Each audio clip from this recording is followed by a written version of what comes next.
Very busy Wednesday night. Welcome back to the Boys in the Big Apple podcast. Once again, the absentee father of this podcast will not be with us tonight, but then again, he's not the father because I run the show. Luca will kind of disagree there, but welcome back, everybody. He's slacking, should I say? Yeah, he is slacking. Welcome back, everybody. It's great to be with y'all. Like, comment, subscribe, turn on post notifications so you know when a live stream pops or drops. I'm going to try to fix this so I can actually have a green screen tonight. With that being said, Luca, talk about the past, I would say, hold on. I want to think about this. So, obviously, we were on here. We were on here last Wednesday, so it's a weekend leading No, I think it was Monday, wasn't it? Alex, I feel like it was Monday the last time we were on here. here. Yeah, you're right. You were right in that aspect. In terms of Boys in the Big Monday Apple. leading up to Wednesday, today. Well, I'm talking. Okay, quit the arguing. How was your past couple of days of sports? I'm gonna try to get this thing fixed so I can actually have a background. Solid week of sports.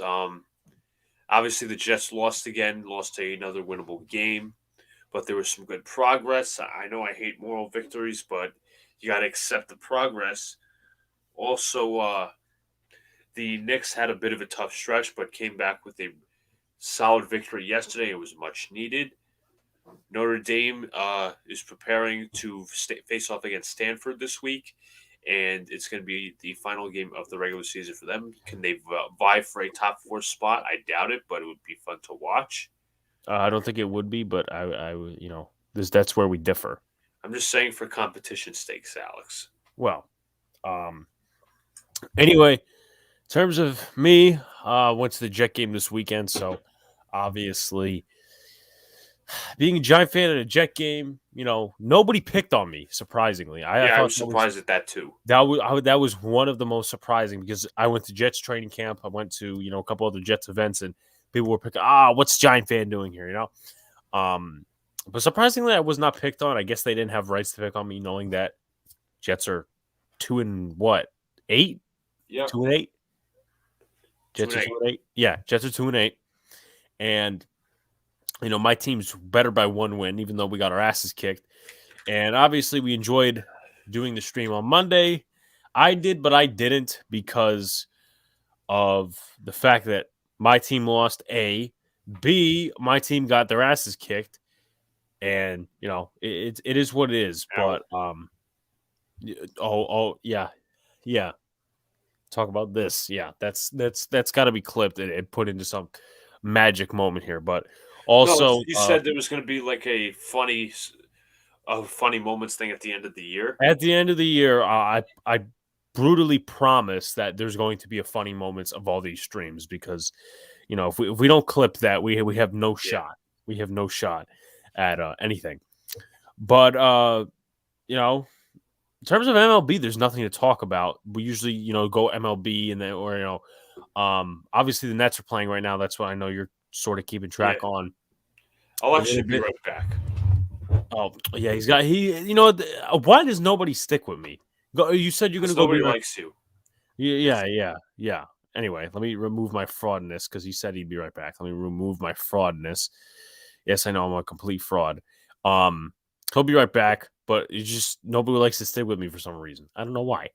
But with that being said, we're gonna get to the Jets first, but the Giants, man, I don't know what to say. I don't know what to say. Obviously, I'm going to the game this week, so it's going to be a very interesting game. Going there to tailgate around 9, 10 a.m. with a couple of content creators that I know they're going to be there, and it's going to be a fun time, at least from what I know. And then you got the game itself where we sit in section 202B, which has a pretty good view. $108 for nosebleed seats at MetLife Stadium. You can't go bad with that. So I'm just really excited as well. I mean, as I said, I went to the Jets game. That was my first official NFL game, which was the Giants. But I've been really harping on the fact that I wanted to go to this Eagle game for a long time. Obviously, before with all of the, they tanked, and that was really my ambition and my ammo to try to go to this game. But I was just like, do I really want to go to this game? The Giants winning, Giants losing, Giants winning, Giants losing. I had so many questions, about whether I want to go to this game or not, and doing that stuff moving forward. Some topics we'll lay out tonight. Yankees we'll talk about a little bit. It's not going to be much. Mets, MLB, a lot of some stuff NFL, NBA. I wouldn't expect a full 3 hours tonight. Obviously, it has nothing to do with Thanksgiving. I mean, it could not. But I don't think tonight we'll have the full ammo to go 3 hours. Right. But with that being said, it's never. Now, I'm not making this about anyone else, but it's never the same whether it's Luka's not here or Sean's not here. I mean, it's not. It's never a factor of, well, Alex is not here because I run the show. You guys would not have. You're the director. Yeah. Oh, now you're admitting that I run the show. Well, when me and Sean are here, we run the show. And tell me how that makes total sense. Because it does. Okay. So you want to talk about your loss, or you want to go into NBA, or you want to go to MLB first? Why are we doing MLB? Not MLB, excuse me. NFL or NBA. Just give me one. I'm actually gonna pull up my notes on that. So Jets. So let me say, from my experience, my first regular season game at MetLife, it was cold. Obviously because it's in the month of November. The MetLife. Initially, when I went out to MetLife, it wasn't that cold, but when I entered the stadium, it got a little more colder because what is it, Alex? It's a MetLife win that Luka did not prepare for. Yeah, I didn't really prep for that. I wore about 2 or 3 layers. And he said he was a good. And tell him about the betting story also.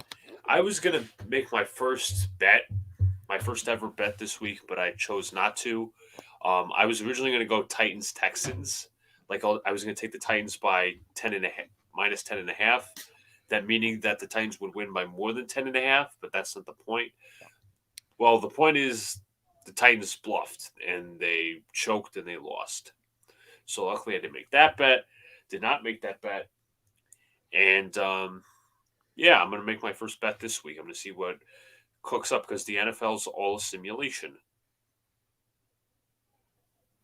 And your the notes on the Jets. I mean, it's not just about betting. It's not just about the. I know. So Jets Dolphins recap. The Jets lost by a touchdown to the Dolphins. I thought this was a really winnable game for the team. Obviously, we didn't do that. Elijah Moore really starred out this week. 141 yards, 8 receptions, and a touchdown. I think he had something like 156 total scrimmage yards, which was really good. I say he's undoubtedly the number 1 receiver on this team. Stop force feeding Corey Davis because Elijah Moore is the future, and he is the guy moving forward. That's what I say, and it's not an overreaction. I really don't think it is. Michael Carter left the third quarter with an injury, but made a really good impact on the Jet offense. 9 rushes, 63 yards, which included a 39-yard run, which would have been almost. And my camera just fell. Hold on. Which almost was a touchdown. If he stays in the game, he's getting over 100 yards, maybe over 120, because that's how good he was, and that's how good the Jets were run blocking. Joe Flacco looked solid in his season debut. 2 touchdowns, 291 yards, 24 of 39. He was sacked twice, but he did cost the Jets a little bit with an intentional grounding penalty. That intentional grounding penalty eventually led to a missed field goal, 40 yards for Amendola. He sucks. Actually gets into my next point. Amendola missed 2 field goals, 1 from 55, 1 from 40, as I just mentioned. He has the distance, but he's a terrible directional kicker. There was wind at MetLife, but obviously he couldn't handle that. Did they cut him yet? No, they have not. They said one of the beat reporters, Connor Hughes, says that they might be looking at a change for kicker. They signed Alex something as their kicker. Alex Kessman. Alex Kessman. I don't know who he is, but they signed him, I think, like Monday. Not the point. Defense, although they gave up only 24 points, they failed in the clutch again. 2 killer penalties. The Biggest one I'd say was the roughing the passer on John Franklin Myers, which would lead to a Myles Gaskin touchdown. And then there was a holding on penalty on Jason Pinnock when Quinn Williams sacked Tua Tagovailoa, which would have taken the Dolphins out of field goal range. Obviously, that did not happen. Hence, the Jets lost because those probably 2 killer penalties. There's a little more than 2 killer penalties, but those are the most prevalent, should I say. Cornerback 2, Isaiah Dunn, had a rough game. As I mentioned on my college show, Brendan Eccles was clearly missed. He's not consistent, but he held down the fort for what it was. The pressure on Tua Tagovailoa was consistent, but I do question why were there no sacks against the league's worst offensive line. Obviously, one was taken away. Jason Pinnock penalty. You were about to say something, Alex? Well, I mean, you said that the pressure was consistent, and then, we saw that they didn't get to him. Like, was it really consistent? I honestly do think it was consistent. It's just that extra second, that extra lap. Now, do you blame that on the secondary, or do you blame it on pass rush? I think it's a little bit of both, to be honest, but Jet fans, that's neither here nor there. Too many lapses in coverage on third down in critical times. Tua Tagovailoa unleashed a 65-yard pass on second down to a wide open Mac Hollins. True story. Because you couldn't get up, right? And also another true story added on to that. So you obviously told me, oh, go get me an empanada or go out and get me, a chicken thing or whatever. And so I went in line to the nearest concession stand, and that was actually the wrong concession stand because it was pretzels, it was hot dogs, it was popcorn. It had nothing to do with the food. So I had, obviously to go in another line, which was near it. Obviously, Luca's got to chew and swallow here. Obviously, live on the podcast. That's that's typical. Anyway, with that being said, now I lost my train of thought because this man's chewing on pizza.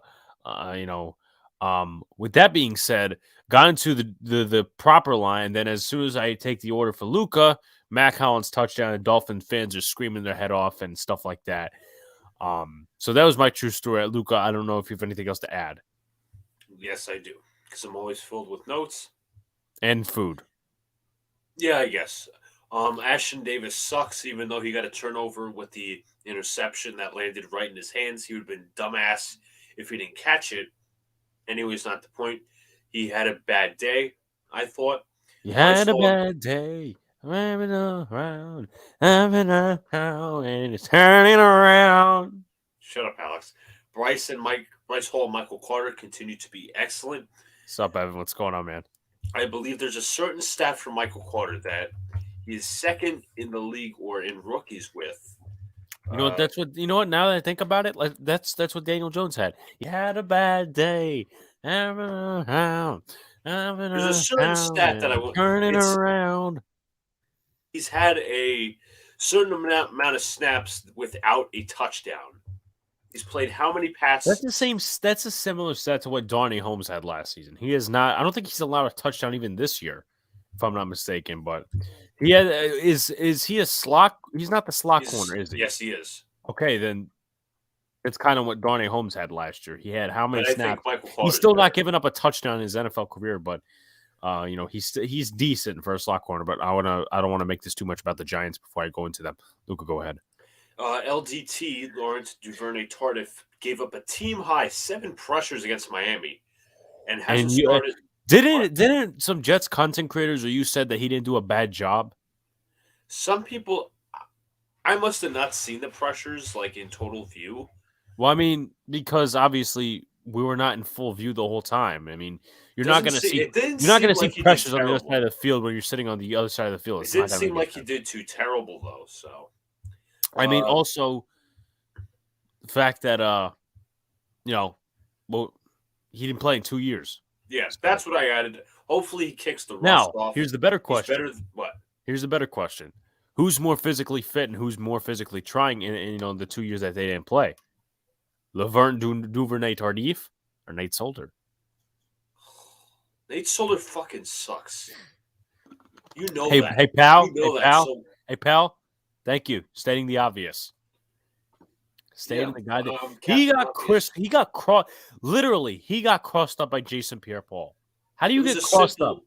It was a by simple. Jason Just Pierre-Paul? yeah. I don't Anyway, understand that. Rex Ryan walked back his criticism of rookie head coach Robert Saleh. Shoutouts to MH in the chat. I'll get your guys' And comments in a Dustin second. as well. But I was just gonna say, when I was walking in line on Sunday for the bus tickets, I was like, "What the hell?" He apparently he said on ESPN that he walked back his criticism, that he spoke to Saleh during the week, and he said, Jets fans need to be patient with this guy.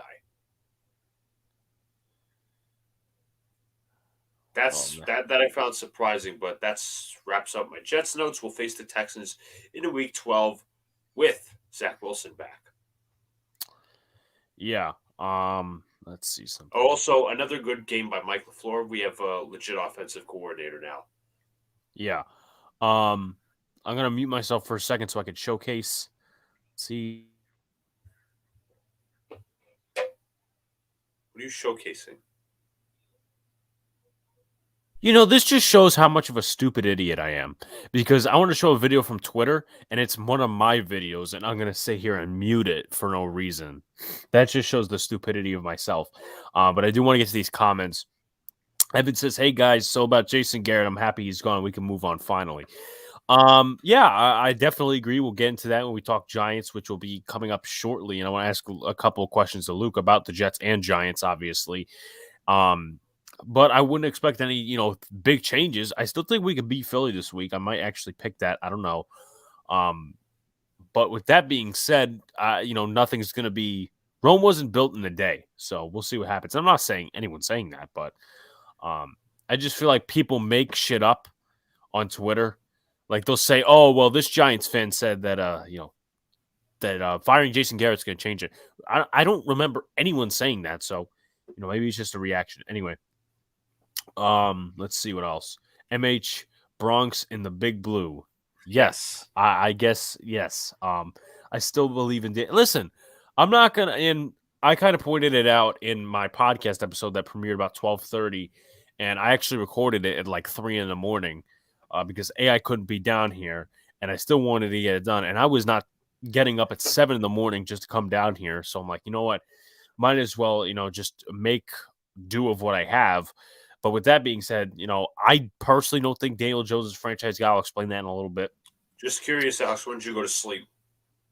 I went to sleep at 4:30, 4:45 this morning. So, this guy over here took a nap, but I've been up since 11:45 and only running on 6 hours of sleep. So you know what? Good job. Good job. Yeah. Anyway, Nikki also says, "I love your channel. Keep it up, guys. Giants content creators have been a best part of this team for a good 5 years." Yeah, it's really grown a lot, and we talk about people fighting on Twitter and all these other things, but the fact that there's a lot of content creators, it shows the diversity in this community. And I don't know if and I'm not trying to rag on the Jets community, but the basic 2 content creators a couple of years ago were only, at least the ones that I know, were Cop Pizzle and Ron Effect. Then you started getting guys like Chris, the Hub, Bad Dog, Talking Giants. There's a lot of diversity there, and then you have people like me, people who started in the pandemic, and then you also have let's be honest, there's a couple of 13-year-old content creators trying to be something, trying to range off the older guys. And let me ask this: isn't Benny a content creator? Benny is a content creator, obviously. Then Joel, he's a content creator as well. So everybody's trying to get a voice out there, which is perfectly fine as long as you have evidence to back it up. But it's it's one of the more interesting things that I've seen. And once again, how many years ago when I actually got into Giants content, thanks to actually this guy, because he introduced me to Cop Pizzle, and then I discovered Ron Effect. Let me see. I saw his funny reaction to when Eli Manning got benched, because Cop Pizzle's a big Eli fan. We all know that. And I just laughed my ass off, and I showed Alex. I had to. I say, yeah, okay, let me watch this guy. So, and then Luca watched him more than I did at first, but I'm like, and then, okay, then I watched Ron Effect because I couldn't watch Training Camp live because I live in Pennsylvania. And then once again started evolving. So, we can complain about the Giants community, the Twitter folks, but the YouTube community, it doesn't showcase the It's like if you don't toxicity. like this guy, you can go to this guy. That's Exactly. what I And feel. it's also, not every moron on Twitter is a content creator. So you get a little bit of a break where Twitter, it's 200 characters. You compare that to YouTube where it's a full 5-minute, 10-minute, 15-minute video. Right. So Nikki has a question, and I don't think I disagree with this. Let me take a look. Shouts to Jagger in the chat. I agree with your take on DJ. Let's build our O-line in the draft and see what Jones has next season. If he sucks, he can be a bridge QB. Am I wrong for thinking? Absolutely not. And I have obviously a couple questions for Luca regarding, maybe we could bridge this into the Giants. Maybe we could talk about the Jets a little more or do whatever. But I don't think that's a bad plan. I think that's actually going to happen. People are saying, well, they're saying a strong QB class. It's definitely possible. Personally, me, I like Kenny Pickett. But then again, I really have not watched a lot of him. He impressed me. He beat Clemson. His team beat Clemson, even though that's DJ Uiagalelei's team. He beat a couple other good teams. I think they're 8-2 this year, something like that. But so Jagger also says something. He says that the best time to draft a quarterback, and as Luca leaves me for the dead again, which is something I don't really know why, but he's still here. But now will be the best time to draft a QB with our extra picks. Nikki also says, don't think Daniel Jones is a franchise QB. He can't go through his progressions. I get our O-line sucks, but he looks bad out there. So I'm going to break it down. I'm going to actually ask Luca in about a minute or two. If you can pull up while I'm explaining and while I'm just generally giving my view, could you go on Dan Orlovsky's Twitter? And it's not going to be Find copyrighted that one video. from that one video. Mute Got it. Because obviously, it's Orlovsky's thing, but I'm not going to sit here and have him talk over while I'm going to explain the stuff. But I definitely do agree with a lot of the points. Obviously, this year, the Giants have capital. But the problem is that you need 4 starting linemen. And I know there's a lot of people out there that want Isaiah Wilson to be, a future guy because he's a future developmental piece that they want to, the Giants to work on. And, Isaiah Wilson went to high school 20 minutes away from me. He's not the same age as me, by the way. But, man, there's a lot of the Giants are in a dissecting. There's a lot of dissecting. There's a lot of crap to this. And I wrote an article today. It's about 1,300 words. It's for Last Word on Sports. Maybe I'll put the link in the chat so you guys can read. But Daniel Jones, in my opinion, almost needs a perfect situation to be a good quarterback. And I honestly don't think that's where, that's how you can win in today's NFL. And in ways, I didn't want to get to this point. I didn't want to compare it to Darnold Gase, but it's kind of where it is. Daniel Jones, he's not going through his progressions. There's a lot of what ifs in that situation, but also Jason Garrett fucking up the 1.5 years of play calling for him hasn't helped. The O-line that Dave Gettleman has absolutely just missed on, that has not helped either. So the only way you're feeling somewhat positive about the future is the Giants just go ahead and clean everything out this year. But it's not going to happen because John Merrill, doesn't want the media narratives and stuff like that. He just wants, he wants money. That's what John Merrill wants. But he's going to keep Joe Judge. He's going to fire Dave Gettleman, and the timeline's going to be skewed. It's going to be skewed. I burped there. My apologies. Screwed. It's going to be screwed up. And that's what garbage teams do. They screw up the timeline because they are not consistent in their hirings. Luca, could you share the screen once you get the Dan Orlovsky? I haven't. Okay. I agree. But I also no, Jason Garrett does not deserve all the blame. There are times when, he has the right to be conservative. But all right, so I want you to full screen it and then share it. I want to make sure this is on mute. Yeah, make sure it's on mute. Okay, so I don't do, and don't notice the fraud in the back. I mean, this is just a circle thing. You know, if it was green screen, you would have seen all of it. But anyway, let me shut this off for now, so I'm not too much of a fraud. Okay, so I'm gonna do some film breakdown. Now I've never been a quarterback, but I just generally know the knowledge of this. I'm gonna take away the banner as well. So, Luke, I want you to play it, but slowly, not too fast. Okay.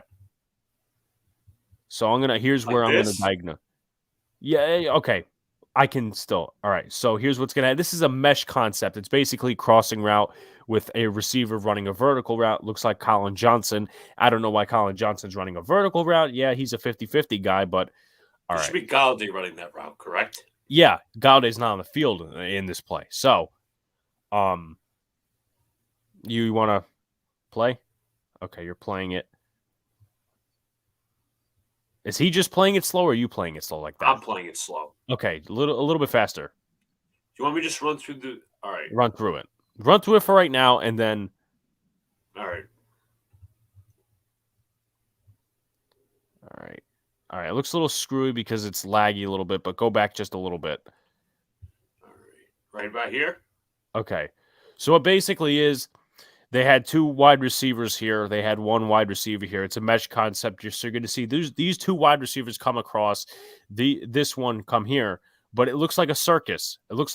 Nobody knows what the hell they're doing. They have a defensive lineman covering this side because it's zone defense. It's not man defense, at least in what I believe, because look, Jamel Dean is at the bottom of the screen. He's covering Colin Johnson. He's not moving with him, so it's zone.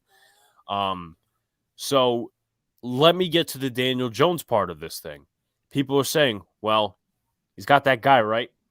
I feel like I should pull it up in the case of, let me bookmark something real quick, and let me go to Dan Orlovsky's thing, because all right, you want me to stop sharing? Yeah, it would make my life just a little bit easier. Yeah, you go at the pace of your breakdown. Yes, Dan Orlovsky. Maybe you want me to share my thoughts in this situation? Go ahead. Obviously Monday night's performance was a disaster. Jason Garrett's firing is warranted. But where should I start, Alex? Garrett or Jones, and what this season means for what the rest of the season means? Well, let me share my screen because I have the footage, so we could go into that. So, all right. I apologize if there's lagginess, but let's go into it. So, I'm going to mute this so I don't have to hear Dan Orlovsky's voice. So, obviously, zone concept. I've done some studying of the game, so I'm not totally blind to this. And once again, as I mentioned, I'm a football player. But once again, you have these guys coming over. It's a crossing route. I think you're getting the running back on a wheel route.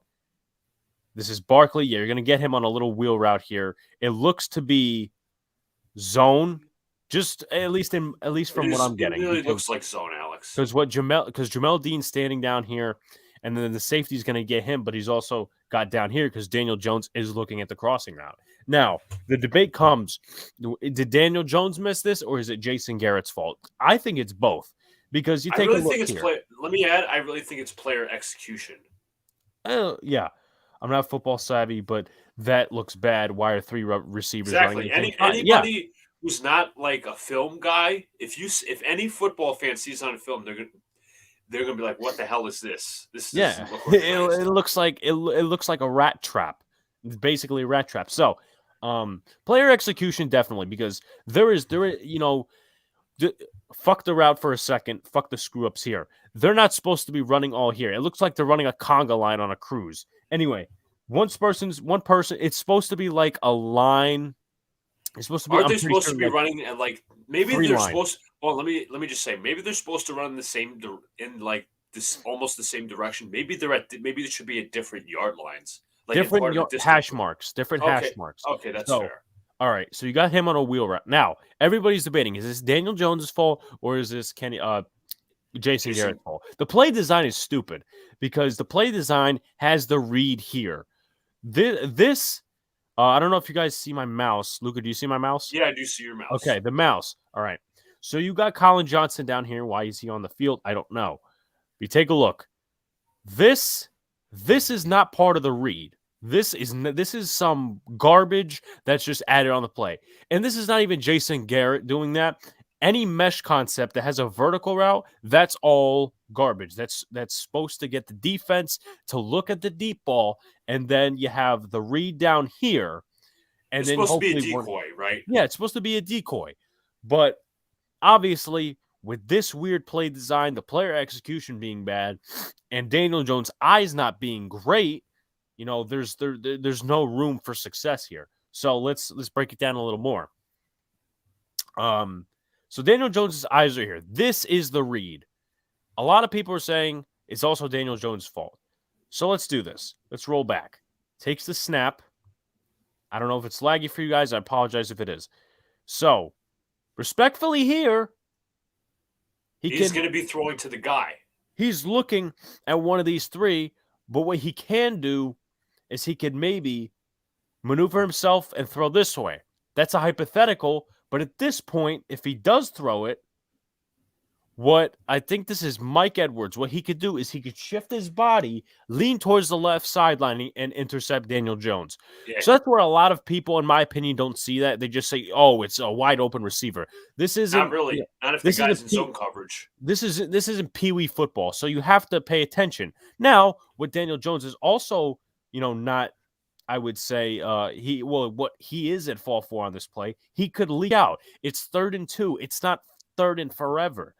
Yes. I think it's the lack of pocket awareness for him. Yes, it's the lack of pocket awareness. Obviously, Nate Solder takes care of his guy, Andrew Thomas and Matt Skura, nice double team. But this is absolutely screwed from the beginning, and it's also Jones's fault. But once again, I'll get to that. Will Hernandez is in a one-on-one with Ndamukong Suh. Ndamukong Suh shoves him off, and then you have Billy Price. The center is supposed to be looking for work. So what happens here is, he's looking for work, but he's late to the party. As you see right now, he's realizing, yeah, my buddy just got beat, so I have to try to help him. The play can't be salvaged. But also what Daniel Jones can do in this situation is he's either way going to try to help out his buddy. So what Daniel Jones needs to do is leak out of the pocket, try to get a first down. Or and maybe, even, Alex, maybe if possible, maybe he backs up and then just makes a left. Yeah, but that's a little harder to do. No. I mean, I think it's a little easier to do in some ways because, watch, if you leak out left, he's going to get the deep guy. Mike Edwards is going to get the deep guy, which is Colin Johnson. And then Jamel Dean's going to come down here and stop Daniel Jones or rush him out of bounds. See, here, you have a little bit more of a path. You could slide 4th and 1 or have Raheem Nunez-Roches hit you. It's a 15-yard penalty. Or you could just slide 4th and 1. You live another down. So that's where I'm going to illustrate that. What was I going to say? Let me pair this up again. So Nikki laughing face. I'm so happy Jason Garrett is gone. Jagger says, yeah, I agree with you 110%. Though it's not going to change a shit ton of things. What was I going to say? Luka, what are your thoughts on that play? What are your thoughts, just overall? I don't know if you explained while I was going down on the breakdown. I didn't really explain too much of my thoughts. First of all, let me just say thank you, Nikki. Nikki said that it's a great breakdown. Play execution was absolutely horrible. I mean, I don't think it was Garrett's fault really for the draw up, but maybe the play call there wasn't the smartest idea. But it was a terrible execution by the players. That should never happen. That happened with the Jets in Week 3, but not the point there. So, who do you want me to give my thoughts on first, Garrett or Jones? How about the whole offense? Okay, the whole offense is from trash. An outside perspective. Remember, this is a Jet fan. It's an outside perspective. Yes, it is an outsider's perspective. We have a better offense. Let me just say that. No, I mean, come on. It's more modern. We have the 9th best passing offense in the NFL. So okay, you can cool it, but all right. I'm all right. That not the point. Add the garbage time too. So, but I'll let you. Some of the garbage time, but we still would be mid-tier. Anyways, first I'm going to give my thoughts on the recent Jason Garrett firing. He did need to go. That firing was warranted clearly. He is not the best coordinator for Daniel Jones or really any quarterback that has to develop. He's a very conservative play caller. He's very short of the stick. He designs routes very short of the sticks all the time. Not crucial play calling. I mean, you could even date the bad play calling back to when remember the Washington game, Alex, when they just got the interception from James Bradbury, Yeah, I and they mean just completely they played. didn't do anything with that. They just ran it and then they threw a pass to Sterling Shepard that was clearly behind them. I want to answer this question real quick because we'll actually talk about. I don't know if my camera's lagging out a little bit. But we will talk about Baker Mayfield actually a little bit later in the show because I have some comments on him and he's saying a bunch of crap and his wife too. But with that being said, where would Jones fall amongst QBs if he were in a Browns in a perfect situation? I'd say If you mid want tier, if you want my probably. personal opinion, if Daniel Jones was in the situation that the Browns have, he's better than Baker Mayfield. If you want my honest opinion, because Baker Mayfield against a Lions defense that probably is one of the worst in the league is coming off of a tie against the Steelers, 15 for 29, under 200 yards passing with 2 interceptions. Did you see that throw where he overthrew his receiver and then Amani Yeah, it was an Oruwariye? interception. Yeah. I mean, Baker Mayfield is spoiled. But he gets all the sponsors and shit, so he probably doesn't care. And I'm not a big Odell. I'm not gonna fantasize over the guy, but he was clearly not the problem in Cleveland. Clearly, I don't know how Jarvis takes it. I don't know how he's taken Baker Mayfield and his ego all this time, but I mean, how could he really be this mediocre when he has Kevin Stefanski as his head coach? just the situation overall. I mean, they're missing one guy on the offensive line. Blake Hansen is a good backup tackle, at least from what I've seen. So, Luca, keep going. I'll let you talk on. Anyways, to my point. So Freddie Kitchens is going to come in now. He's not going to teach Daniel Jones his system or another system. It's clear. But Kitchens has the power to open up the same playbook. Jason Garrett didn't do that enough. Maybe Freddie Kitchens can unlock something that hasn't been done yet in Daniel Jones. He can unlock maybe some of the potential Daniel Jones has. But in my opinion, I don't think this changes a thing. But this is Daniel Jones' time and Joe Judge's time to shine right now, these last however many games. Because you got rid of your so-called problem. I think Garrett's a scapegoat, in my opinion, because he's only a small cell in a bigger scar tissue. It's pretty clear. I don't know who else. I don't know if I think you're an idiot if you don't see it that way. Not the point. Daniel Jones to me is not the franchise guy for the Giants. He's not. He's slow developing. Now, I'm not calling him crazy or anything. He's slow developing. The game's too slow for him. I mean, the game is actually fast for him, but the game hasn't slowed down for him. It's too fast for him. Pocket awareness is still bad. One read guy. I mean, you could say, oh well, the Jason Garrett offense made him do that. He's still a one read guy. You could see it. He just stared. Remember that Galladay play, Alex? It was like the first quarter. There's the first drive, Yeah. right? It was the first quarter. I mean, he threw to Tony on the sideline, and he had a wide open Galladay just creeping right over the across middle the through field. the zone. He could have picked it right there. He could have picked Kenny Galladay right over the middle, but he didn't see that. And the vision, that's the problem with Daniel Jones. He doesn't have the proper vision. Doesn't have great vision. It's stare at one guy. Don't look at. He doesn't go through his progressions, and that I think is a problem. Ball security's gotten better, but it's not as good. It's not as good as you like it to be. But to me, I understand this is a bad situation for Daniel Jones. I really honestly don't think that he's going to be able to overcome this. As you said, it has to be a perfect roster for him. But in my opinion, for the Giants, you trade him before next season, and then you get a bridge QB, build a roster. I disagree with. Just let me finish my point. You could do one of two things next year, in my opinion. If I was the general manager, obviously I'm not. And which would you do? Obviously, explain after that. It's going to be a complete wipeout rebuild if everything continues to go south. You fire Gettleman, you fire Joe Judge, the rest of the coaching staff goes. Patrick Graham's overrated, by the way, not the point. You trade Daniel Jones for a similar package that Sam Darnold warranted. The 2, the 4, the 6, whatever. Anyways, you do the complete rebuild. Why put yourself back? Why set yourself back another year or two? Realistically, You're kicking the can down the road. yeah, and you can either sign a veteran quarterback like a Tyrod Taylor, Teddy Bridgewater for cheap, if you have the cap space, even because you're almost completely maxed out. You could you could draft a QB and maybe start trading some of your big money guys. And I don't think that's really going to happen. Put aside the big money guys. You could probably draft a QB and maybe draft some of the O line with it. But to me, and the people who want to, kick the can down the road might actually have a good point. They say, you could draft a line and all this stuff next year with Daniel Jones and build it for the next side, which is a good point.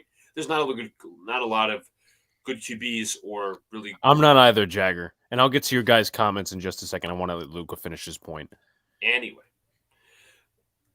my point is, they have a solid point in saying that we could build it for the next guy. The Giants definitely have a lot of resources when it comes to draft picks. QBs aren't that good. Who's coming out in 2022, right? You got CJ Stroud and Bryce Young. That's presumptive. That's the 2023 draft.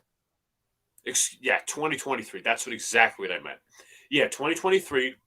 CJ Stroud, Bryce Young. They're better quarterbacks than these Malik Willis's, the Matt Corrals, Kenny Pickett's, who I actually like. But anyways, not the point.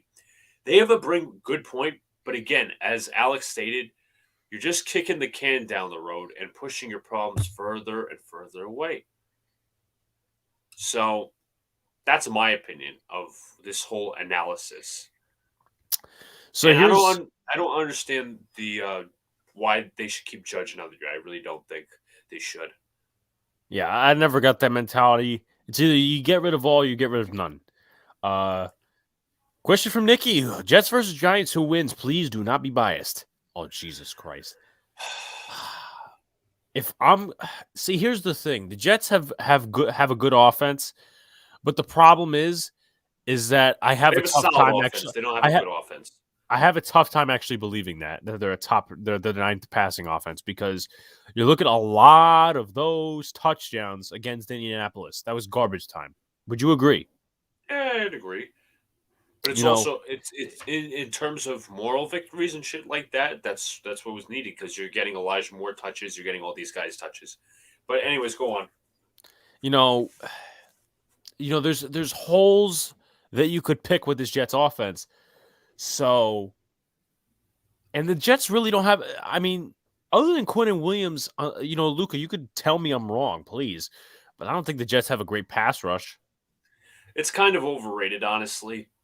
I mean, JFM has been getting to the quarterback, but he really hasn't shown up with the sack numbers. I mean, they paid him, $14 million a year, a big extension, and he's not, let's be honest, he's not really living up to that.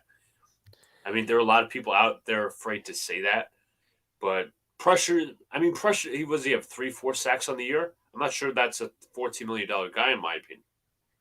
Not the point. But I think they can definitely generate pressure. I would hope they would generate pressure on a terrible Giants O-line.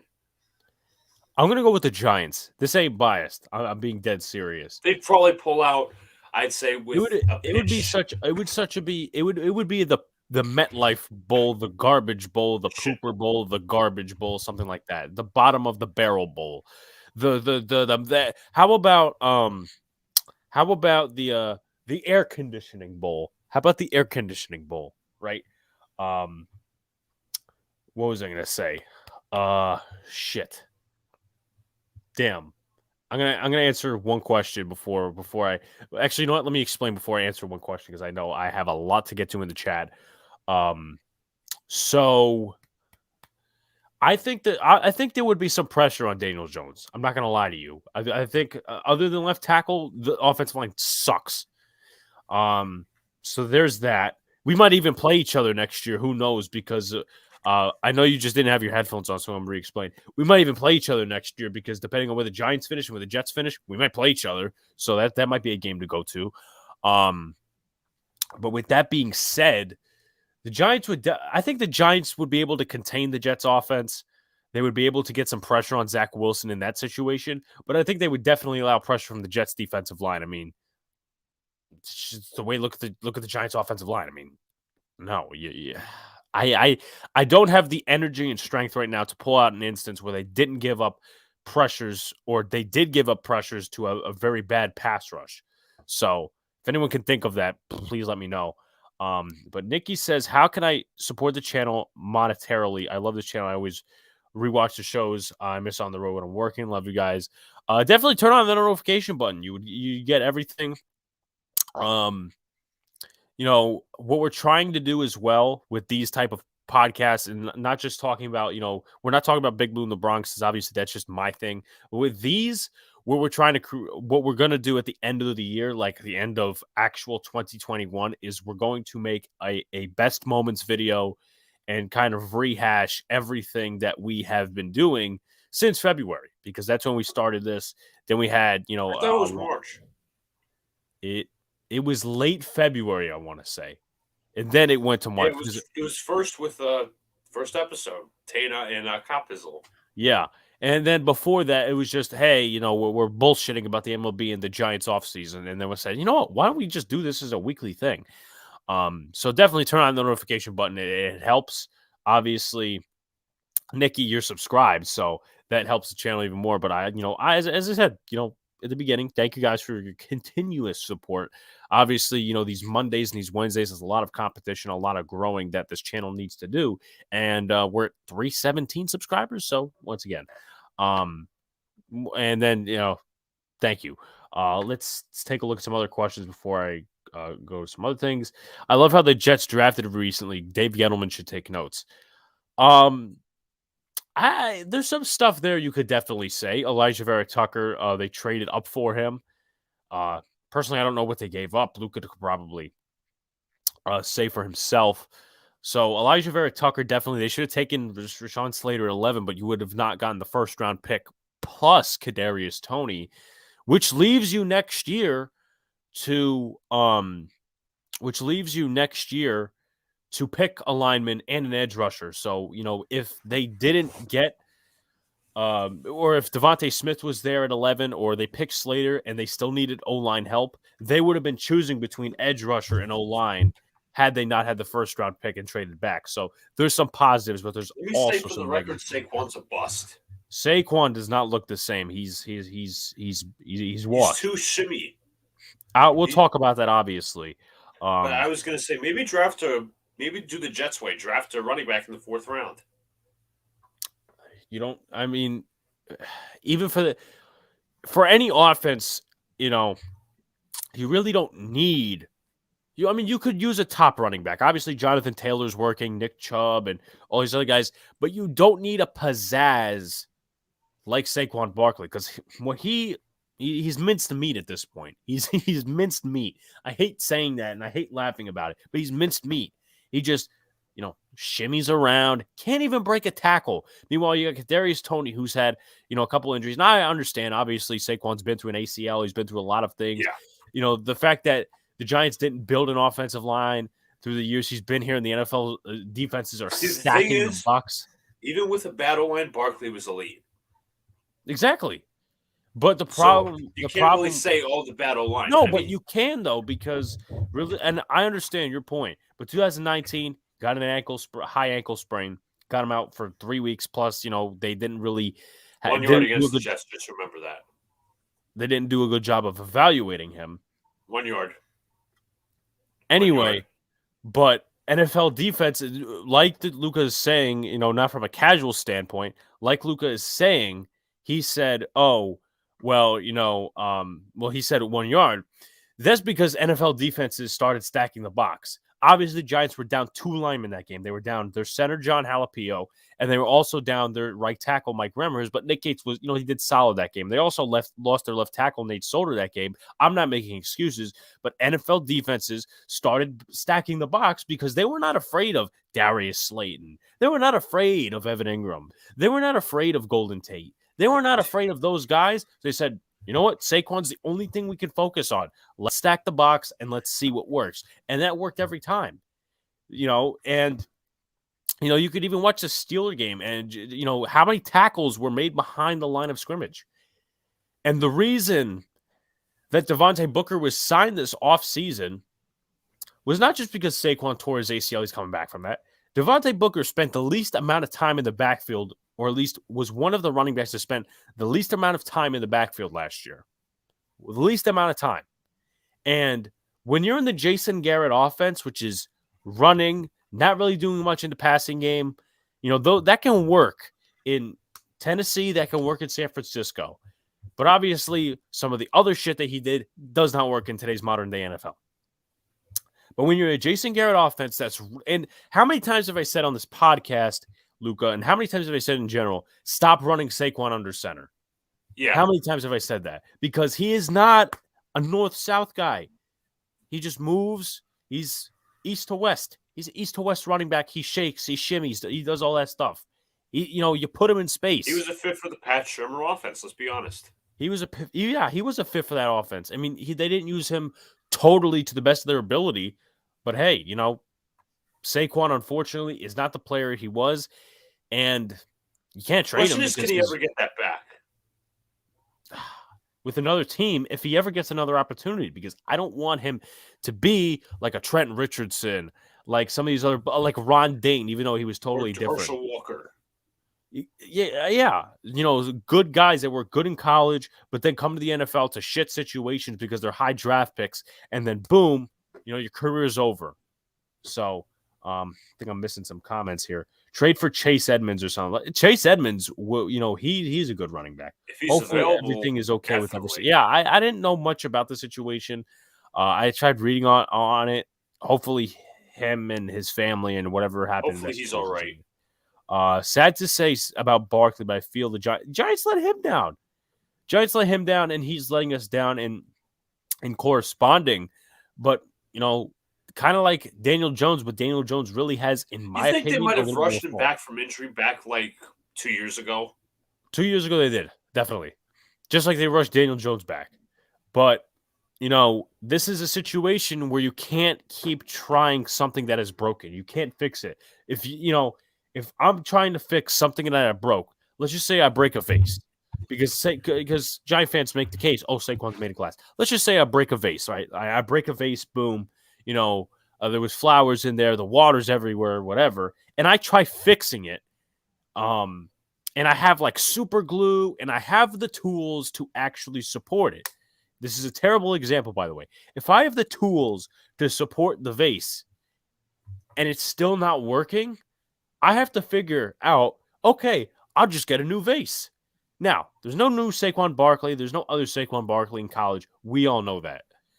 But the thing is, with this Daniel Jones situation, however you feel, with this Saquon Barkley situation, however you feel, they have to move on. They have to admit their losses. You cannot pay this guy money. No, if they pay him money, I will flip. And not for Saquon Barkley's benefit, but the Giants would be digging themselves a hole. And, a lot of Jet fans went through the same thing last year. Get rid of Darnold, get rid of Gase. And, obviously, going back in the preseason, even, in the offseason, they were just complaining, why did we trade Sam and all these other things? And my best advice to anyone who just wants Daniel Jones to succeed, who thinks he's a franchise guy, and, let's just say Daniel Jones gets traded next year. Let's say he's not the guy. Go root for him on another team. And I'm not saying root for the team he goes to. I'm not saying root for the Steelers or any of these other teams that are looking in the quarterback market. I'm not saying that at all. You can root for his success. You can root for his success and say, well, I mean, this would be petty. Don't be a fucking fanboy. Well, I mean, don't be a fanboy. But if it's not working for the Giants, you kind of have an argument to say, hey, we wasted this guy. He's doing great things in this area, but here we are. Here's the thing. Don't get caught up in it. Well, not too far caught up, but at least you have that point where you could say, okay, well, Daniel Jones is not the franchise guy or wasn't franchise guy because the Giants failed him. He goes to another team and succeeds. Then that's a whole new situation. Now, obviously, some of those situations right now are in jitters because, well, Ryan Tannehill didn't do good this week. Sam Darnold's been a complete bust, absolute complete bust. As Luca likes to turn off his camera when I'm talking to him. That's podcast etiquette. But yeah, Let me see if I got anything other than that. Yeah. I was talking about something before Saquon Barkley. Luca, do you remember what it was? I'm not sure, honestly. Okay. Oh, now I know. Here's the part where I disagree with you. Here's the part where I disagree with you. In And I'm going terms to of the say rebuild? towards the Daniel Jones thing. Let me actually answer this question first. If you were GM, would you keep Blake Martinez? I personally like him better than Ryan as far as veteran leadership goes. He's more productive than Ryan, given they play different positions. I don't know how I had a hard time saying that. Realistically, you cannot cut Logan Ryan, so you're stuck with him another year. You know, if his value goes up somehow, which it's likely not, you could trade him at the trade deadline next year, do whatever. But Blake Martinez, it's a lose-lose situation. And realistically, again, I guess the Giants put themselves in this situation because linebacker is a top need. Linebacker, edge, all these other things because they kicked the can down the road. Blake Martinez, this year, even before the ACL, was not playing to last year's Blake Martinez level. So you're going with a lose-lose situation. You could save the money. And then go out and get another linebacker, whether it be in the draft or in free agency. There's some linebackers out there like Jayon Brown for the Titans. He's been injured a little this season, so I don't know necessarily if that's a great idea. I'm not a Titans fan. But also in terms of the draft, and you could say this for anything. You say it for quarterback, you say it for edge, you could say it for offensive line, you could say it for tight end, you could say it for literally any position. They don't have enough top draft capital to suit this and fix the issues within 1 year, in my personal opinion. Now, an ideal offensive line, if you wanted to fix shit up real quickly to the best of the ability, you would either have to trade up and get some picks from the 4th, 5th round, maybe the 2nd round too, which obviously would kill your 2nd round, which means you're not fixing the old line.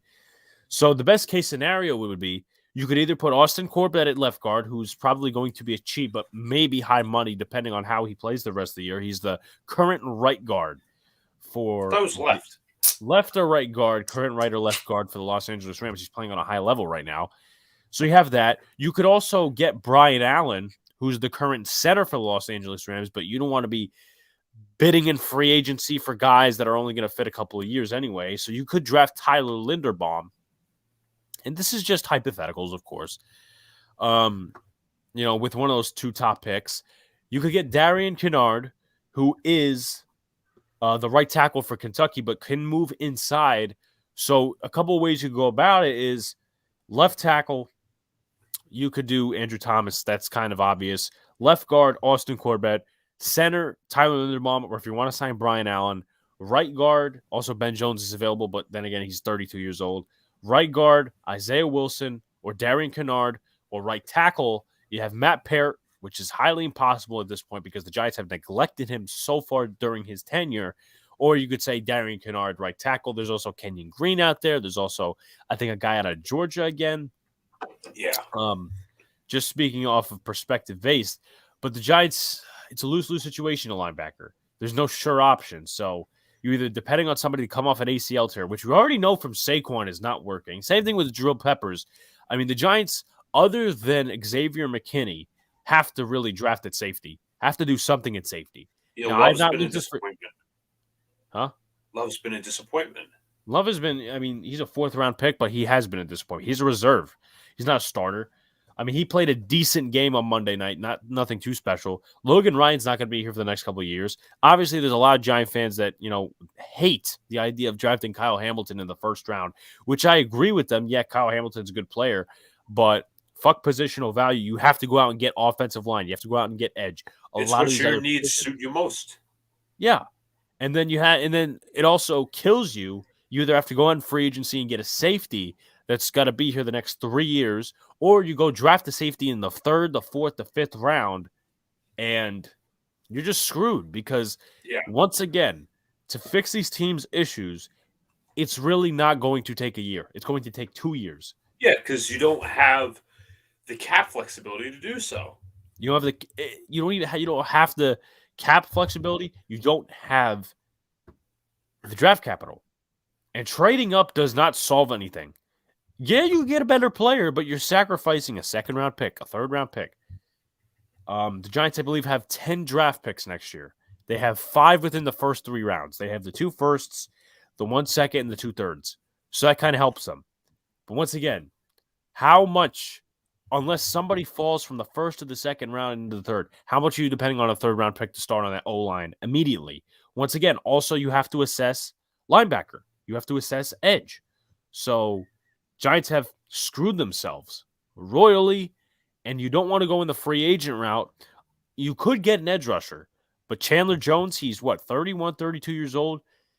Maybe as, he's, basically a training guy for a year or 2 years, get Aiden Hutchinson or George Karlaftis, and then insert him there. And then maybe the second year and the third year, you give more and more snaps to Karlaftis and Quincy Roche and Ellerson Smith and Azeez Ojulari. And then maybe Aiden Hutchinson becomes a number 1, but it would be a little hard in that situation. So once again, there's a lot of hypotheticals, but I'm certainly convinced there is no way out other than just tearing this shit down. And that's going to leave you with a lot of tough decisions. But also, question for you, Luca. How do the Jets feel about Marcus May? Would they consider moving on from him? Oh, they're probably going to move on from him. He didn't even live up to his potential. He didn't live up to his true performance. Or let me get a water real quick. Pretty much that when he was here this year. I mean, he played good last year, good 2019. He's a good safety, but he didn't really play up to his potential this year, or play up to what he should be. Not to mention that he was arrested for the DUI, I believe it was, or DWI, and his agent was tweeting bullshit when it came around extension time, because the Jets did franchise tag Marcus May.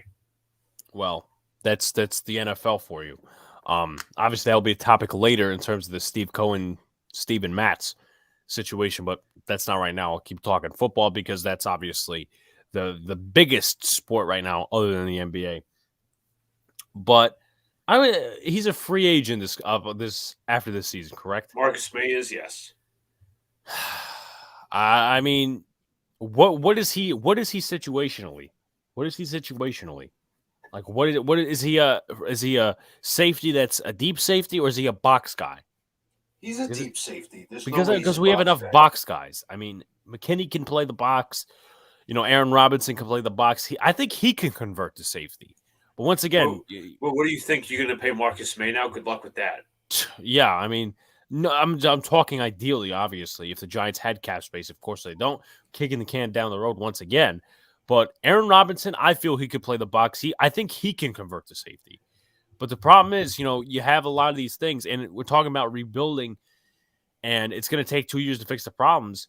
You realistically can't avoid a lot of bad contracts until the next year.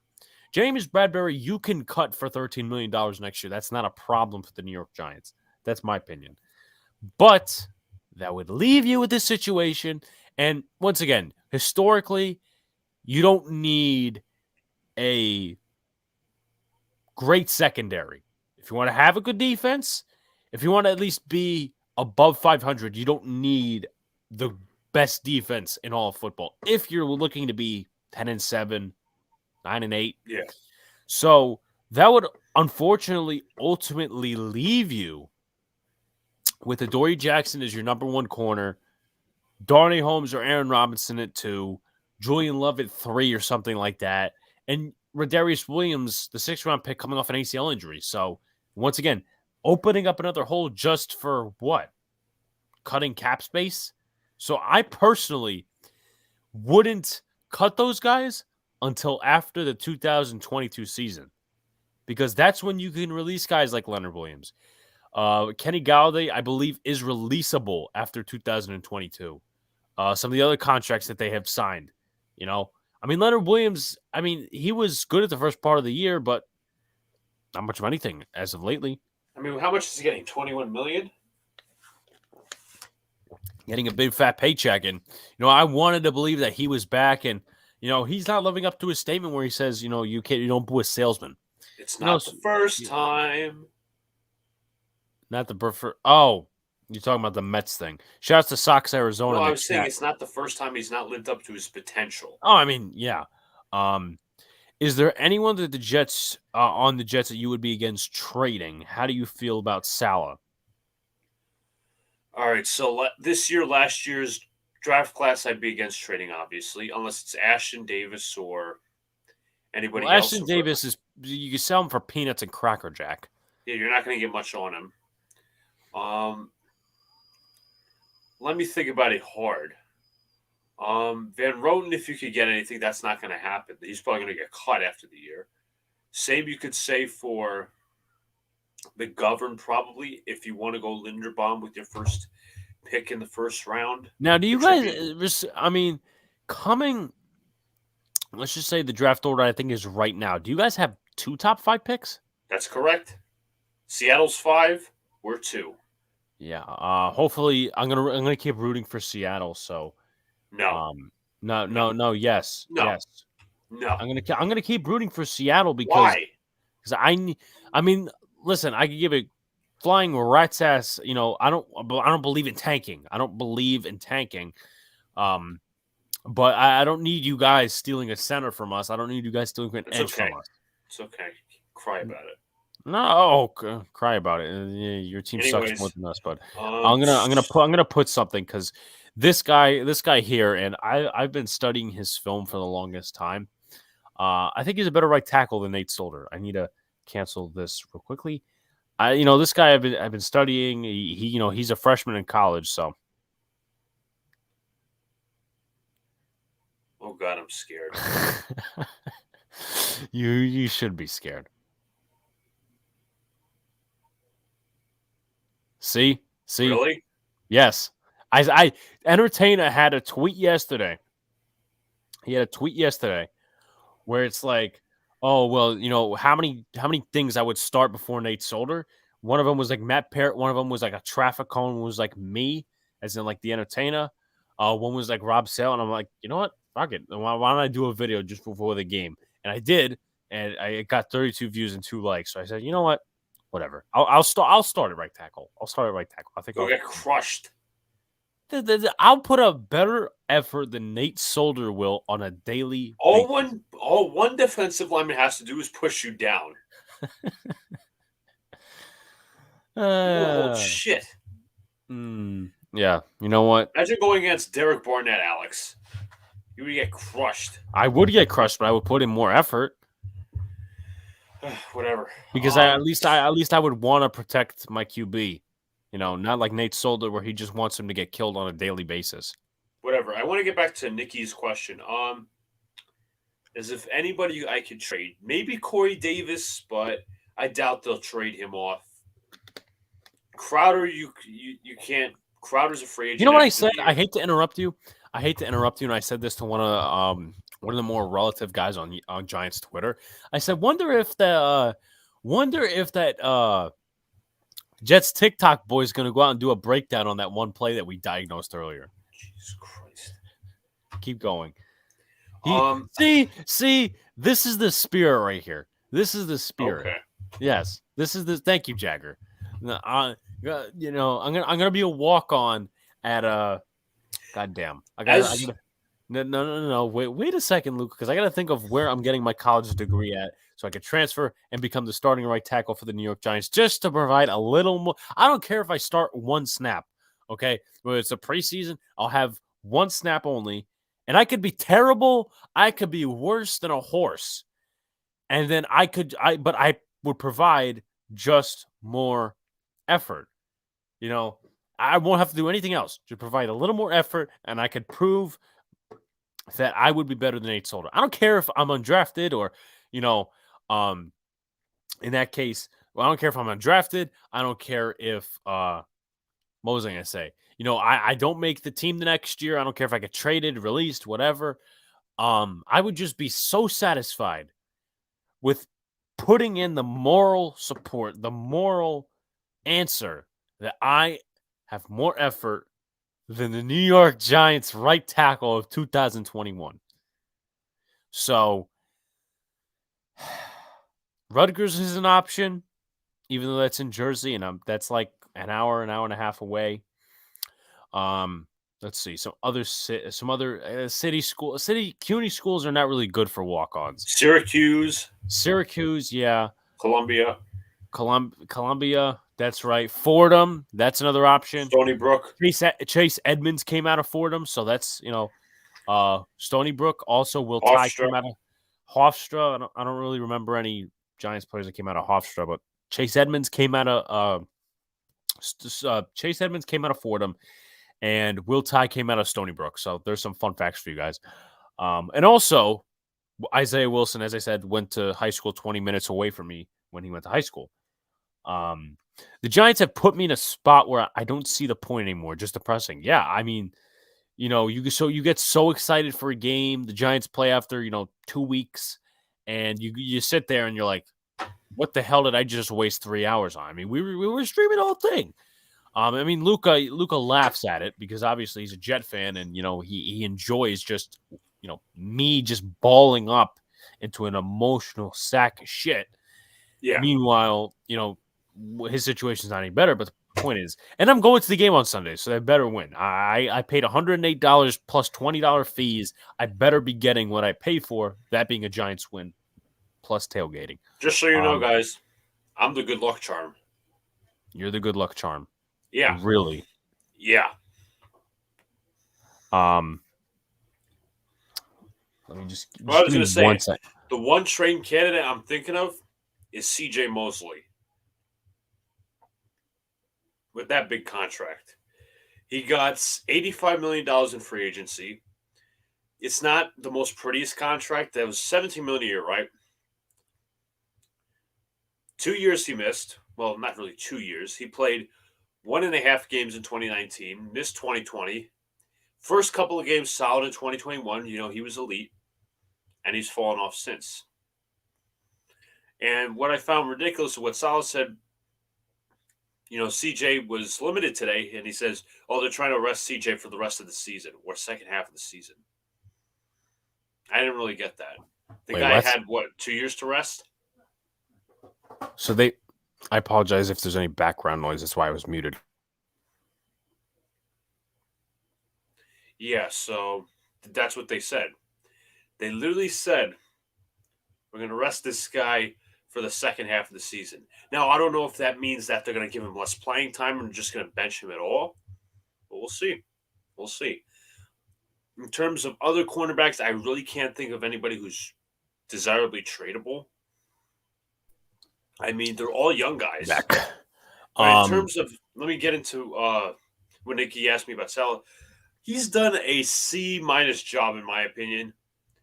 I question his time management, some of the things he says, but I don't really have too much confidence in him right now. Hopefully, he proves me wrong. So yeah, we'll see. I'm not going to fire him this year.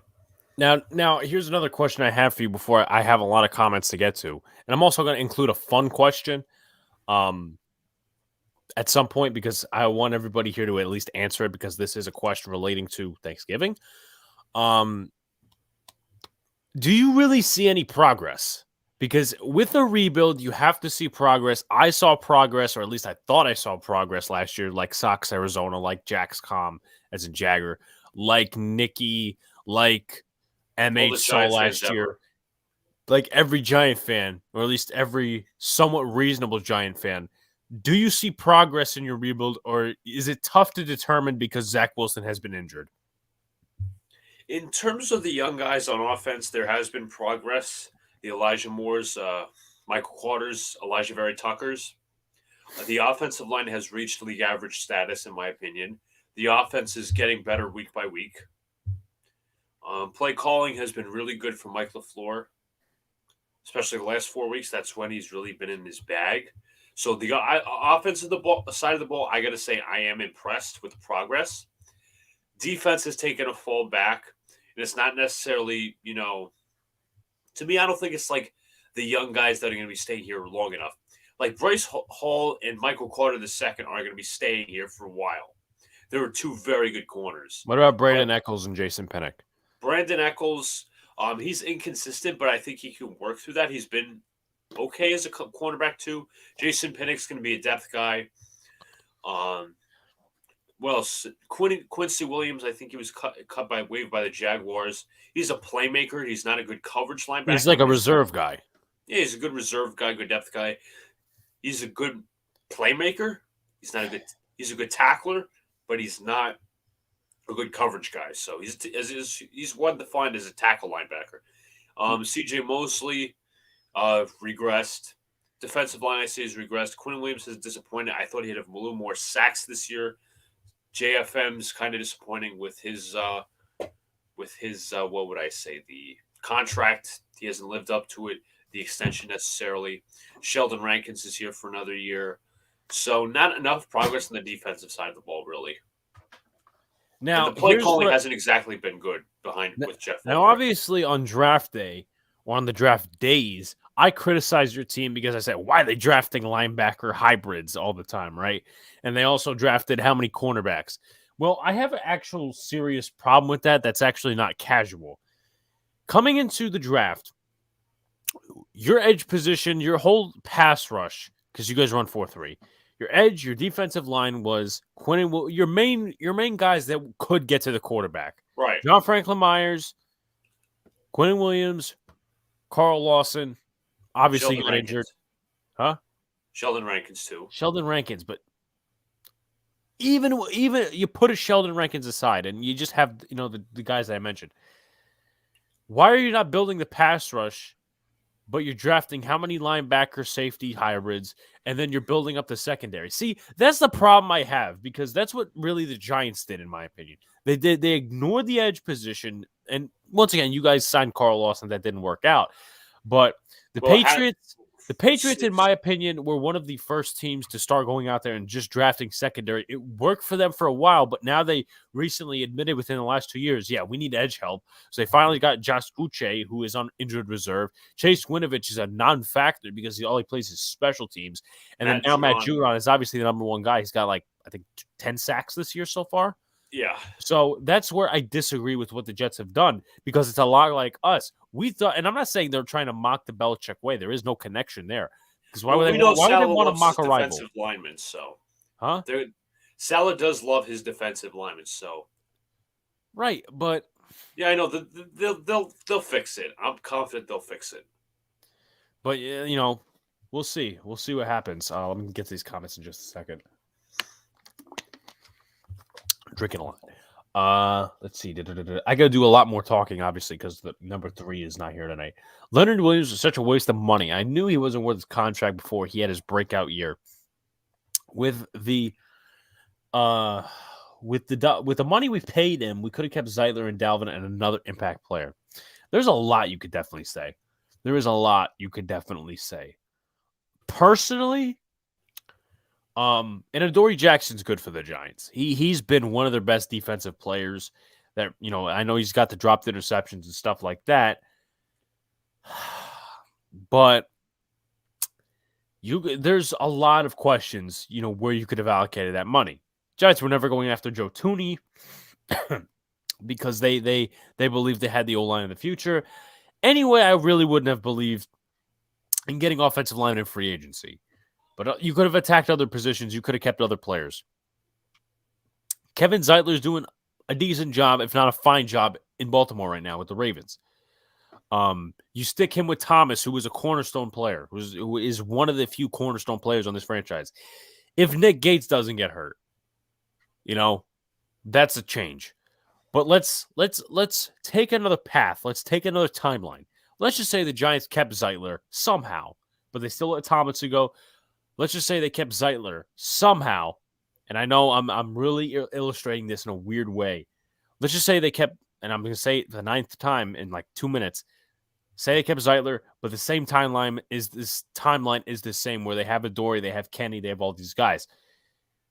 Kevin Zeitler could be the right guard for a few years, more until he retires, more until he gets out of his prime. Thomas is the left tackle. Gates is the center. If he goes down, you just waste one draft pick on a center, not 2 draft picks on, interior guards. Left guard, you could suit 3 free agency of Austin Corbett, but you could also draft an offensive lineman. And then you have right tackle, which if this Giants coaching staff was actually responsible, they would put Parrott in to see what he's got, but he's going to be a backup either way. And those are my thoughts on that. But yeah, I definitely do agree with you. Definitely could have kept Zeitler, and they didn't compensate because they had all the faith in this O-line. It's like 2017 because I was watching a stream earlier that was with Philly 500, Mark Holmes, and Cop Hizzle. They're missing a Washington guy, by the way. But, Mark Holmes had a great point. Just like 2017, the Giants had all these wide receivers, right? They had Sterling Shepard. They have Odell Beckham Jr. and Brandon Marshall, a washed Brandon Marshall. And then who we got up front? Justin Pugh, and Weston Richburg. Yeah, they were decent linemen, but when they were healthy, right guard John Jerry, a solid guard at best, decent. Bobby Hart, a turnstile right tackle. You just let Marshall Newhouse go. And then left tackle Eric Flowers. I just don't understand how the Giants coaching staff, how the Giants front office was that naive to let Eric Flowers play a full 4 years in a Giants uniform. I think by now, and I'm not going to, say Gettleman's the god or anything, but I think by now they would have recognized he's clearly not worth it. And that's why I hate this argument, especially by Big Blue United. I'm not afraid to call people out on here. And I'm sick of, you can second guess things, but when you second guess stupidity, it's no more. Oh, Eric Flowers, he has a pass block win rate really high. First of all, that's a stupid stat by ESPN. Second of all, the Giants, Dave Gettleman specifically, they were in a win-now mode, even with rebuilding. You're going to keep a first-round pick and try to convert him to guard? That's like making garbage into your own treasure.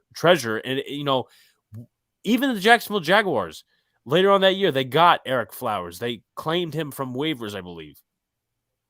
With that being said, it wasn't the right time. Yeah. And they put him at left tackle. They put Eric Flowers at left tackle.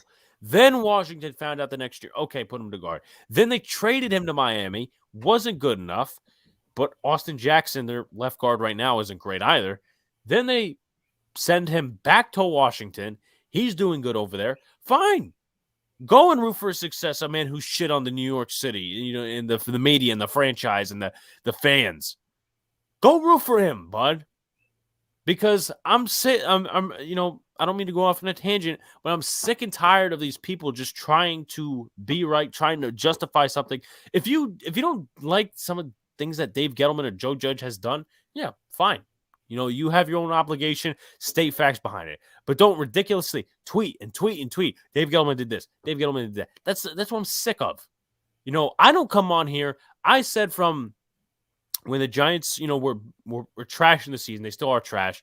But I said, Dave Gettleman deserves to be gone. Do I say that every podcast episode? No. Is it known if people have been listening to me for the longest time that I want Dave Gettleman gone, that I want this whole coaching staff gone? I don't say it on an everyday basis because I have a life. People are putting out cryptic tweets out there. That's just what I hate. It's what I hate. I hate those people that, just, once again, Eric Flowers. And then he was talking about Weston Richburg and Justin Pugh. Yeah, two injury-prone guards that would have cost in the millions and millions of dollars. And once again, Dave Gettleman did not do any favors by replacing them with John Halapio and Patrick Omame and Will Hernandez. Javon Brown. Not Javon Brown, excuse me. Jamon Brown. But that was late in the season. He was decent at best. He's, not even in the NFL anymore, I don't think. But Will Hernandez, critique those things. And then maybe resort back to something. But don't go here and say, oh, Eric Flowers. The hell are you? He didn't work out in the Giants uniform. Period. Like, move on.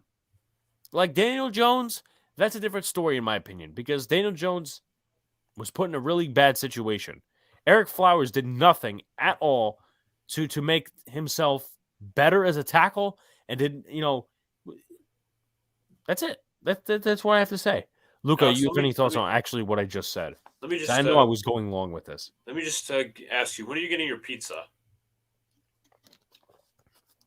Simple with the next couple minutes or something. I'm not really. I mean, it's not that I'm not hungry, but I got this, and again, I just want to keep the flow of the podcast going. Want to be right, Alex? As you said, it's all this and that.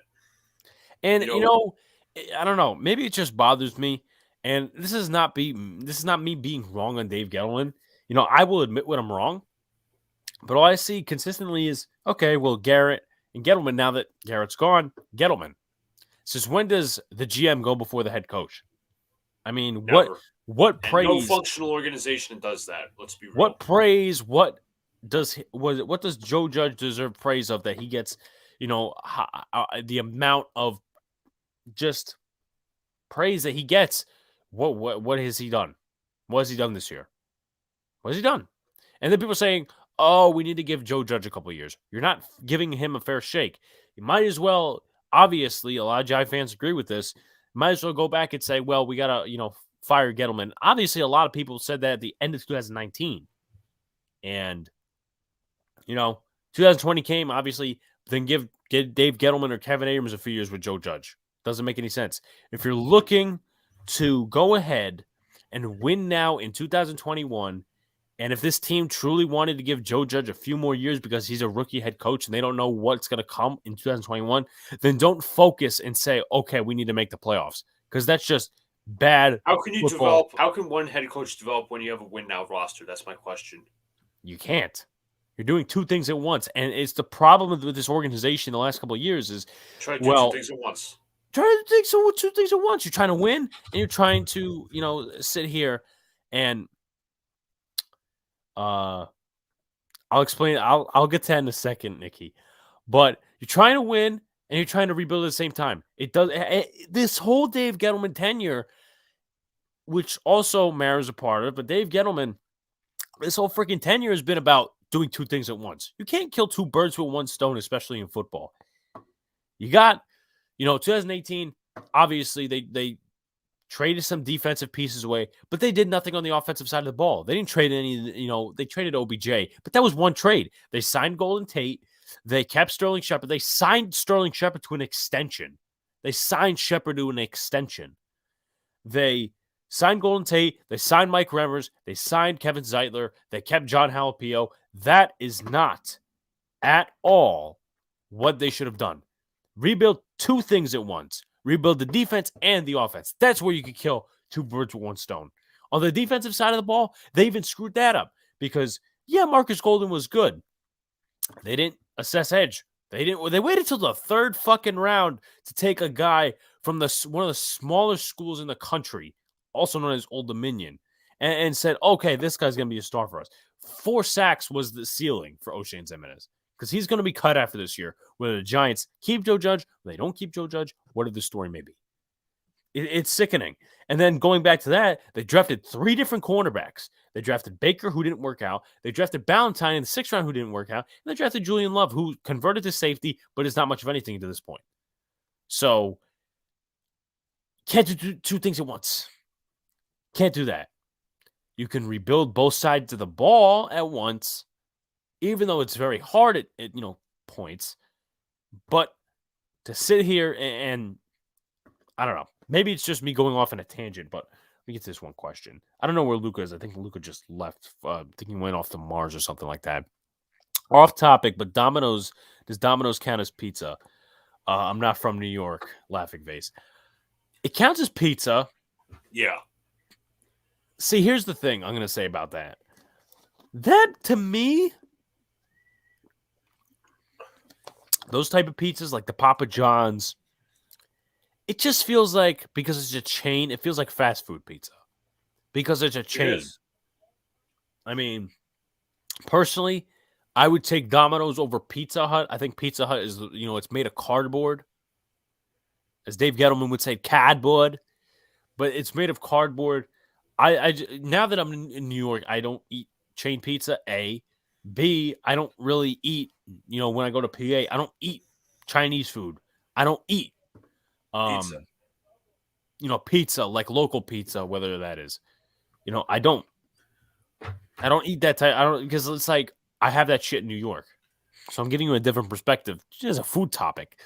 But I usually just eat chain stuff. Like, there's a bar that we usually go to called Spinelli's. It's it's got good food. There's also a place called the Scorecard in Pennsylvania. It's got good food. But you don't go there when you have better of it in New York. What? Sean, like Dave Portnoy, loves his bar pizza. Yeah. This is why we should do pizza reviews. We're not doing pizza reviews. Yes, we are. That's not happening. We're not doing pizza reviews. That's not happening. We're not taking from somebody else and saying, yeah, we're doing this. We're not variating it. No. That's exactly what the Giants are doing in terms of New England. They're literally taking the draft philosophy and saying it's theirs. It's like what a true story, by the way. You go back to the memory stream to kind of get a lot out of this. But in terms of this one time, I think this was in high school, did he say? Or I think this was in middle school. It was K-8. So we had a pizza party the one time. And the pizza looked different. And everybody's like, well, this doesn't look like the school pizza we usually get. They're saying, yeah, it's a school pizza. Yeah, we just made it differently. Then people are coming in behind the scenes with Domino's. And then they were figured out to be frauds. So it was quite funny. That's one of Sean's prime moments and the ones he likes to explain because he's been a pizza fan for that's probably his favorite food other than fast food. The Golden has 10 sacks. Yeah, they traded him because he could not cover. But hell, he's got 10 sacks right now. Giants could use that, let's be honest. Giants could use that. So they used him. I thought it was a defensive end. No, they haven't. Well, what are you talking about? I thought Golden would be a defensive end, not an outside linebacker. Well, what the hell was I going to say? Golden, in New York, he was an outside linebacker. Using as a defensive end is like Dexter Lawrence. That's a defensive end. BJ Hill, that's a defensive end. That's what it is in a 3-4. Now, you guys run a 4-3, so you're different, which is a big part of diversity in this channel because one runs 4-3, one 3-4. But BJ Hill, that's a defensive end. That's more of a defensive interior. Leonard Williams can be categorized as defensive end because of the 3-4 system. Have you guys been to Amish Town, PA? I have not. Isn't that Lancaster? I think it is Lancaster, actually. Why did they even lie about that? Because they wanted to make themselves look better, Jagger. They wanted to make themselves look better. Yeah. We got anything else to talk about? Because we've been going at hour 32 just talking some New York football. We also can cover the rest of the NFL. Oh, yeah. So, I put on the doc. I don't think we have anything else to talk about. Obviously, if you guys, if you have Giants questions, if you have anything at all in terms of questions, maybe Thanksgiving we get into as well. Also, we're going to talk about the Thanksgiving games for tomorrow, so be sure to stick around for that. We're going to also ask another question relating to Thanksgiving because obviously tomorrow is Thanksgiving. What was I going to say? Let's talk about the people that are on the Hall of Fame ballot for next year. Nick Mangold not being on there is pretty disrespectful, not going to lie. There we go. Anyway, Nick Mangold doesn't even consider himself a Hall of Famer. He says, Matt, that's more of a pipe dream. Seven-time Pro Bowler, 2-time first-team All-Pro, one-time All-Second team. Make your point. Why has Seattle been such a disappointment this season? Well, to start out, defense is trash. Seattle's trash. Seattle's trash. I think I said this. It was either me or Sean that said it. I think I had Seattle being good this year. I would have to go back to our record predictions podcast episode, but I'm pretty sure it was Sean that said that they would be bad this year, or it was reverse where I didn't buy what they were doing. But they had 3 draft picks this year. They had 3. They had Dwayne Eskridge. They picked offensive tackle Stone Forsythe in the 7th round out of Florida, and they picked somebody else. I think it was like a linebacker or something like that. But their defense is horrible. Their offense, they're not anything without. They're just terrible. They're just a terrible team, and I want them to win. They're obviously a terrible team, which helps the Jets because they traded away a draft pick for Jamal Adams. What's his name, Luca? Blitz Boy. Yeah, they traded away how much for Blitz Boy? 2 first-round picks. 2 first-round picks for Blitz Boy. And a few more picks. Yeah, And it doesn't even matter that Bradley McDougald was in the deal. Doesn't even Right. matter. But should Justin Tucker be, yes, he should be a Hall of Famer. That's not even a question. He Yeah. should- I don't know. It just makes me feel that in some ways Jagger has obsessions with kickers. But he likes those no, kickers. no doubt that Justin Tucker should be. He has the He's the NFL intangibles. record. He has the NFL record for longest kick, which was 66 yards. It was actually just broken this year against the Lions out of all teams. You're right. So the people on the Hall of Fame ballot for next year: Eric Allen, Jared Allen. I'm going alphabetical order. Jared Allen, the linebacker. Jared Allen is in like the defensive end in terms of Vikings, all the other teams he was on. Yeah. Offensive tackle Willie Anderson, cornerback, defensive back Rondé Barber, wide receiver He's going to Antoine make the Hall of Bolden. Fame. Yeah. Offensive tackle Tony Boselli. Well, hold on, let me say Bolden I don't get. I could see that. Let's see. Safety Leroy Butler, running back Eddie George, kick returner Devin Hester. That's no doubt. Wide receiver Torrey Holt. He's probably going to make it. Wide receiver Andre Johnson. Hall of Fame. Oh, let me know. 2 Hall of Famers right there. 2 Hall of Famers. Both locked down by Darrelle Revis in 2009. Here we fucking go again with this shit. Every Should've time won we defensive- talk about the Hall of Fame, you have to talk about your own player. Should have won Defensive Player of the Year.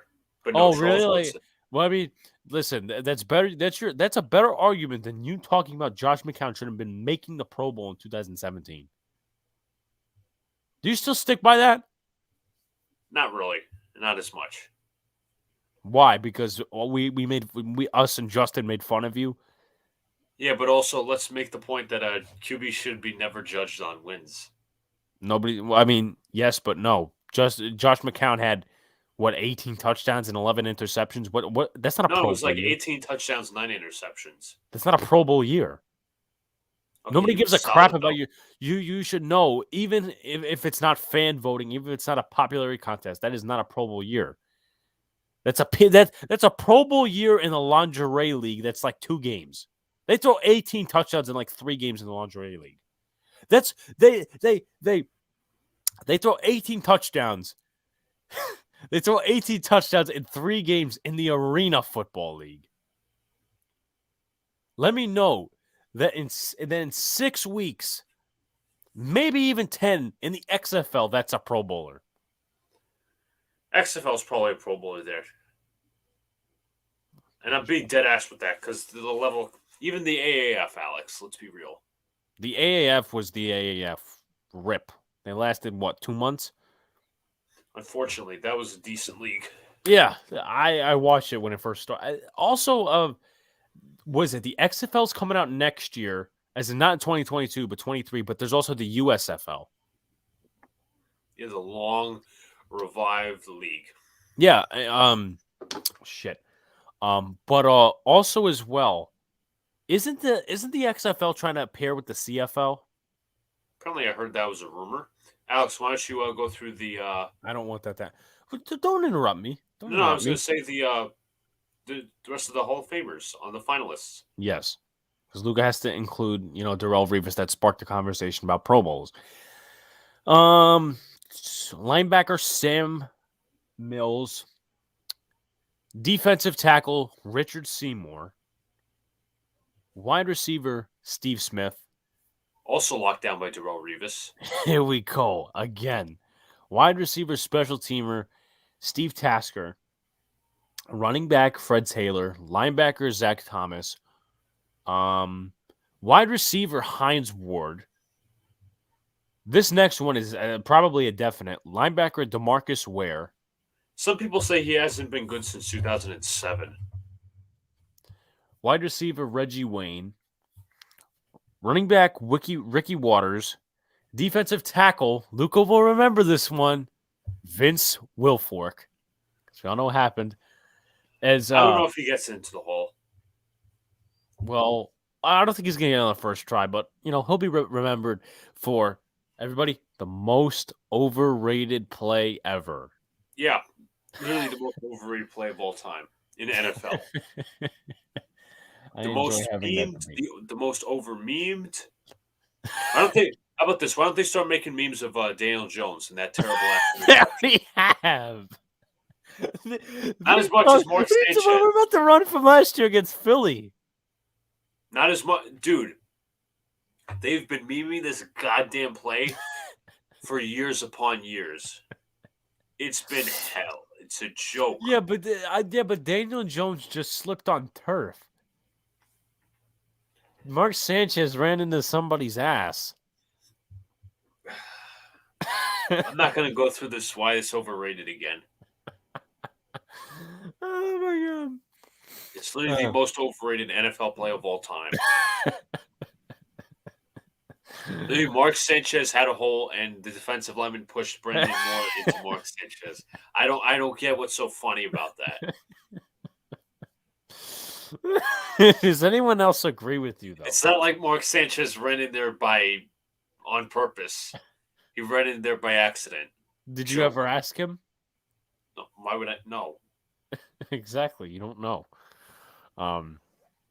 With that being said, I'll get to the questions in just a second. Safety Darren Woodson, linebacker Patrick Willis, and defensive tackle Bryant Young. Turf monster got him. Yes. There's an ass monster that got Mike Sanchez. I'm gonna stop. I want to answer this one first because obviously our third guy would. I just for some reason I love to hate on the Steelers, but I also love to piss Sean off. Thoughts on the Steelers' future going forward? I know Tomlin has been over 500 every season. He's there, but do you see him making changes if Pittsburgh goes downhill? So, did they ever force a resignation? They probably did, right? Force a resignation in terms of what? Coach? Chuck Noll. Bill retired. Bill Cowher. Well, Mike Tomlin ain't retiring anytime soon. He's got to be 55, 56, 57.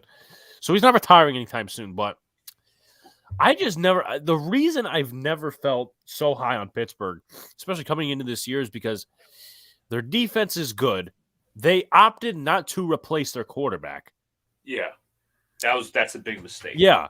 And they literally, ladies and gentlemen, you take away their good defense and you make them into a decent / subpar defense. They're the 2018 New York Giants. Their O-line, they drafted one player in the 4th round. Kendrick Green. They could have drafted a center. They also drafted Dan Moore. Well, yeah, that's true. I forgot about Kendrick Green. Dan Moore was the one I was focused on. I mean, Kendrick Green, he could be something. But, you replace Alejandro Villanueva, who was a solid tackle for the last couple of seasons. But he's pretty much done, even dating to his days currently. Right, but you replace him with Dan Moore, a 4th-round developmental pick. He's been terrible. And it's not like you have Mike Munchak. They don't have Mike Munchak as the offensive line coach. He used to convert guys from defensive end to offensive tackle all the time. He did that with Villanueva. And Villanueva was one of the few that actually survived that experiment. But left guard, you didn't replace DeCastro. I mean, what's his face? Kevin Dotson's on IR. Try Turner. Try Turner. So they're surviving on the skin of their teeth right now. Sean knows that because he's a Steelers fan. I know that. Luca knows that. They're surviving on the skin of their teeth right now. The reason why that it was so competitive against the Chargers is because the Chargers are at that stage of just rebuilding that they don't know how to not win games by 2 scores yet. They were competitive with the Eagles, and the Eagles have made some strides. We'll talk about that also as well. The Eagles have made some strides, but the Chargers, they couldn't close out against Dallas. There's a couple of games where you could point, well, the Chargers didn't close out. Well, damn right they didn't, because some of these games, they don't know how to close out. They can definitely be over a 500 team. I think they're definitely headed for that. They may win the division because Kansas City, they're trying to make a comeback. The Chargers could be for a wild card spot, but then again, there's really no team in the AFC that's actually good. But Steelers are surviving in the skin of their teeth. They shouldn't have beat Denver. They got them back into the game.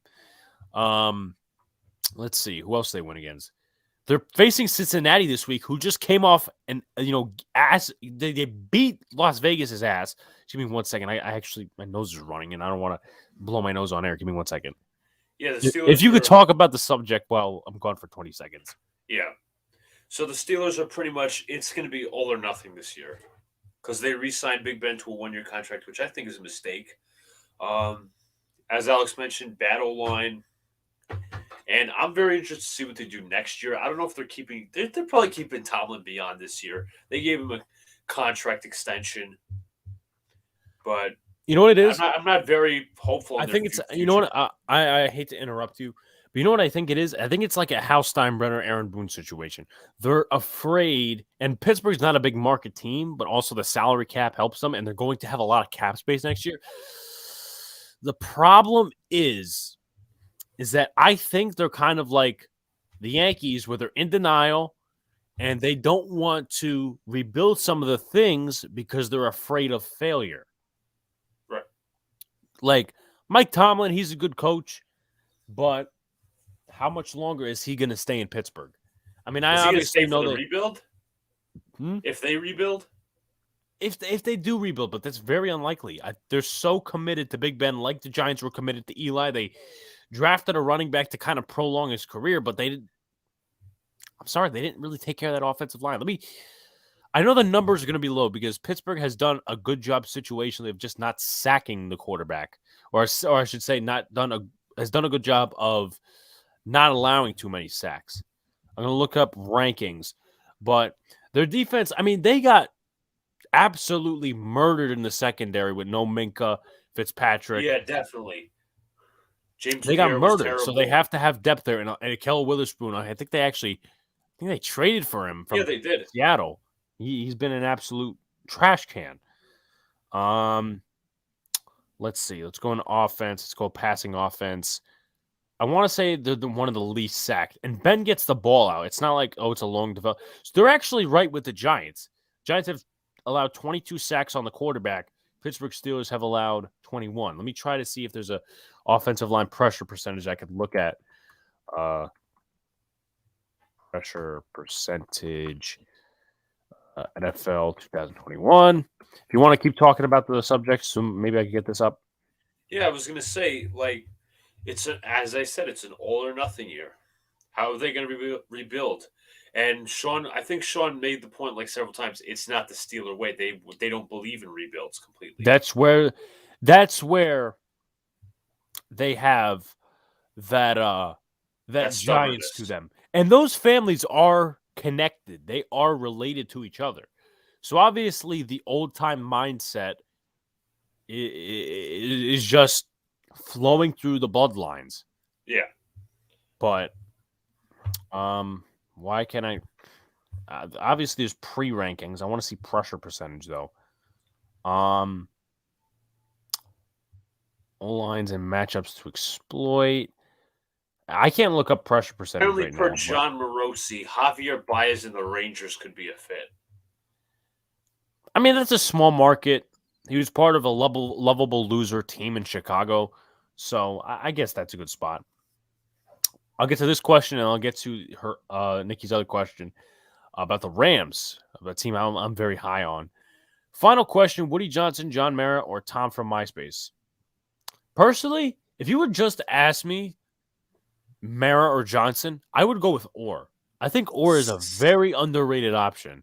But Tom from MySpace sounds like he has, more of a resume. I think I would do better personally. I would know when to stop touching something that, I have no business touching. Big Ben has to be one of the worst starting QBs. He is a statue. He's not mobile. I feel like, once again, that running game that they have, and let me look up where they are in terms of rushing offense, because it's not too bad, but it's also not what they should be, in my opinion. Let's take a look. Rushing offense. The Steelers are actually behind the Giants, so that has to tell you something. Their O-line blocking for Harris sucks. I mean, let's also take a look at 2021 and rushing on first down percentage. This will also lead to pass play percentage, run play percentage. Pittsburgh is 26th in rushing, so they do pass it more, but also, factor in the running game. which it could be prioritization where they pass on first down, but their offense in total is ranked just above the Giants. So they're not getting the production and they're not scoring points. They're not scoring points. They're not prioritizing scoring points either because, well, that's the old way, and that they need to get out of that like the Giants need to get out of that. They're in the 20s in points per game. So once again, shows and tells you that they're the old school mindset. They don't care about scoring points. They think their defense is going to carry them. Yeah, and that doesn't work out too long. That does not work out too long. Love you both. Great job. Much appreciated, Nikki. And let's get to the question on the Rams. Thoughts on the Rams? Do they win this year, in your opinion? Also, how long for the Super Bowl window? I hate to do this. To answer this question, Jared Goff is the worst starting QB in the NFL. Justin Fields is better. Daniel Jones is better. There's a lot of other QBs that are better. Jared Goff is the worst starting QB in the NFL. I mean, yeah, situation plus the fact that he was in a good spot and he had one good year. So take that into account. But with that being said about the Rams, I feel like they're going to have a little bit of a fall. They were off with the bye, so that's something to talk about. This coming week, let's see who they play.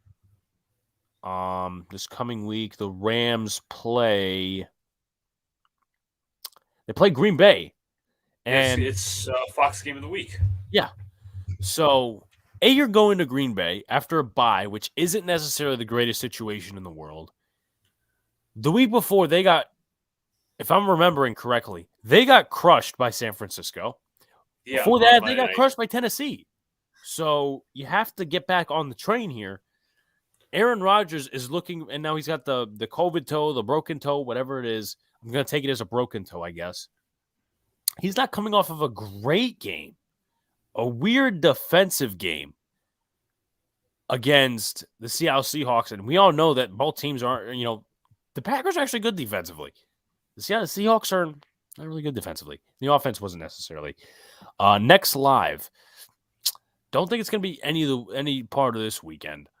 It's probably going to be next Monday, most likely. Monday, and then Tuesday we'll be doing the Knicks-Nets game here live streaming. I'll be doing play-by-play. Yeah, and we'll try to get Clutch on. Let me look at something. Because, you know what? I'm gonna talk about the Rams situation. Just look up when the Notre Dame game is, because I might want to stream that game. Look up Saturday. No, I mean, obviously, but what time? 8 o'clock p.m. 8? Yeah. Okay, I might actually have interest in doing that. So that might be the next live, but you'll see the schedule. Even if you're on Twitter, YouTube will have the notification. This guy's going live at this date, this time. But about the Rams, I don't want to do it where it's like, okay, OBJ, the narrative of he doesn't win anywhere. I don't want to go about that, but it just seems like there's some coincidence there. And OBJ obviously is filling the spot of Robert Woods, but I recently just changed my prediction. I think the Green Bay Packers are winning this week, though COVID toe could really impact Aaron Rodgers, and that defensive line could definitely get to him. With the offensive line for the Green Bay Packers has been playing well with the situation, because their left guard from the 2019 draft, Ellison Jenkins, he just went out with an ACL injury. So They got to get David Bakhtiari back, who's coming off an ACL, I believe, himself. So there's a lot of situations there. Happy Thanksgiving holiday, guys. Enjoy. Thank you both for your time. Hey, no problem. No problem, Nikki. Thank you for tuning in. Hopefully we see you on the next stream if you are leaving at this time. Thank you, everybody, for tuning in, obviously, as well. So with that being said, I'm going to look at the stretch of the next couple of games for the Rams. They face Jacksonville the week after this one, so that's an easy win. They face the Cardinals, so I think that's a loss. They face Seattle. I don't know what Seattle's schedule up to the point is. So they could possibly win, but they could also lose because Seattle lost the first time and they were home. Then they play on the road against Minnesota. So that's a win, but it also could be, an upset. Then they face Baltimore. Baltimore could win because they have the home field advantage, but also, once again, depends on scheduling. And week 18, they are at home against the Niners. So presumptively, I think they win that one. But they, in my standings, they finish 11-6 behind the Cardinals. So I just don't see any too much of a long-term success. Obviously, Von Miller, I think got signed to an extension when he got traded there. They have a good team, but they have so much invested where it's maybe within the next 2 years. They traded most of the draft picks away, so yeah, I don't know when their next first-round draft pick is. So that's probably the window you're looking at for the Super Bowl. This year, next year, possibly the year after. So I want to see your thoughts on the Rams. What are your thoughts on the Rams? I think they've weakened in the past few weeks, but I don't know who's the clear-cut favorite to win the Super Bowl. I honestly don't know. It's tough. Maybe if the Rams catch a hot run, they can get back to it. Yeah. I personally, because as we've talked about many times over the past couple of weeks, the Cards seem like the most real team in the NFC. Dallas could be, but they lost to Denver. I mean, you'll have off weeks. They also lost to Kansas City, so they're on a bit of a downturn, but I don't think it's going to last long. You take a look at the AFC. Talk about the AFC, Luca. You got the Bills, you got the Titans. Bills lost to Indianapolis. They got their ass. Their ass whooped. How many wins does Indianapolis have? I think they have 4 or 5 5. or 6. 6 wins. They got to be like 6-5 or something like that. They are 6-5, so you are right. Now, they obviously got their asses handed to them. Well, no, not handed to them, but they lost to the Texans. And the Titans this week, they face the Patriots in New England. So that, I think, is a loss for the Tennessee Titans. Within the next couple of weeks, depending on schedule, do you see the Colts taking the spot and relying a lot on Jonathan Taylor, Carson Wentz in situations, and then taking that spot? I think that's possible. I do think it's possible as well because, remember, how good is Tannehill without Derrick Henry? Not that good. Yeah, and they got beaten the crap out of by Buffalo. Right. Excuse me, they beat the crap out of Buffalo. So, and then Tennessee lost to Houston. Not great, and it's starting to look favorable now. Now, obviously, the back end of here's the difference between the AFC and the NFC. Right. In terms of wild cards and stuff like that. I still got them going to the Super Bowl. I think it's going to be a Rams-Titans Super Bowl. Titans win. It's possible. It's definitely possible. Let me take a sip. But with that being said, the problem in the NFC is that you got a concrete of 4 or 5 teams that are over 500 are probably going to make the playoffs. Right.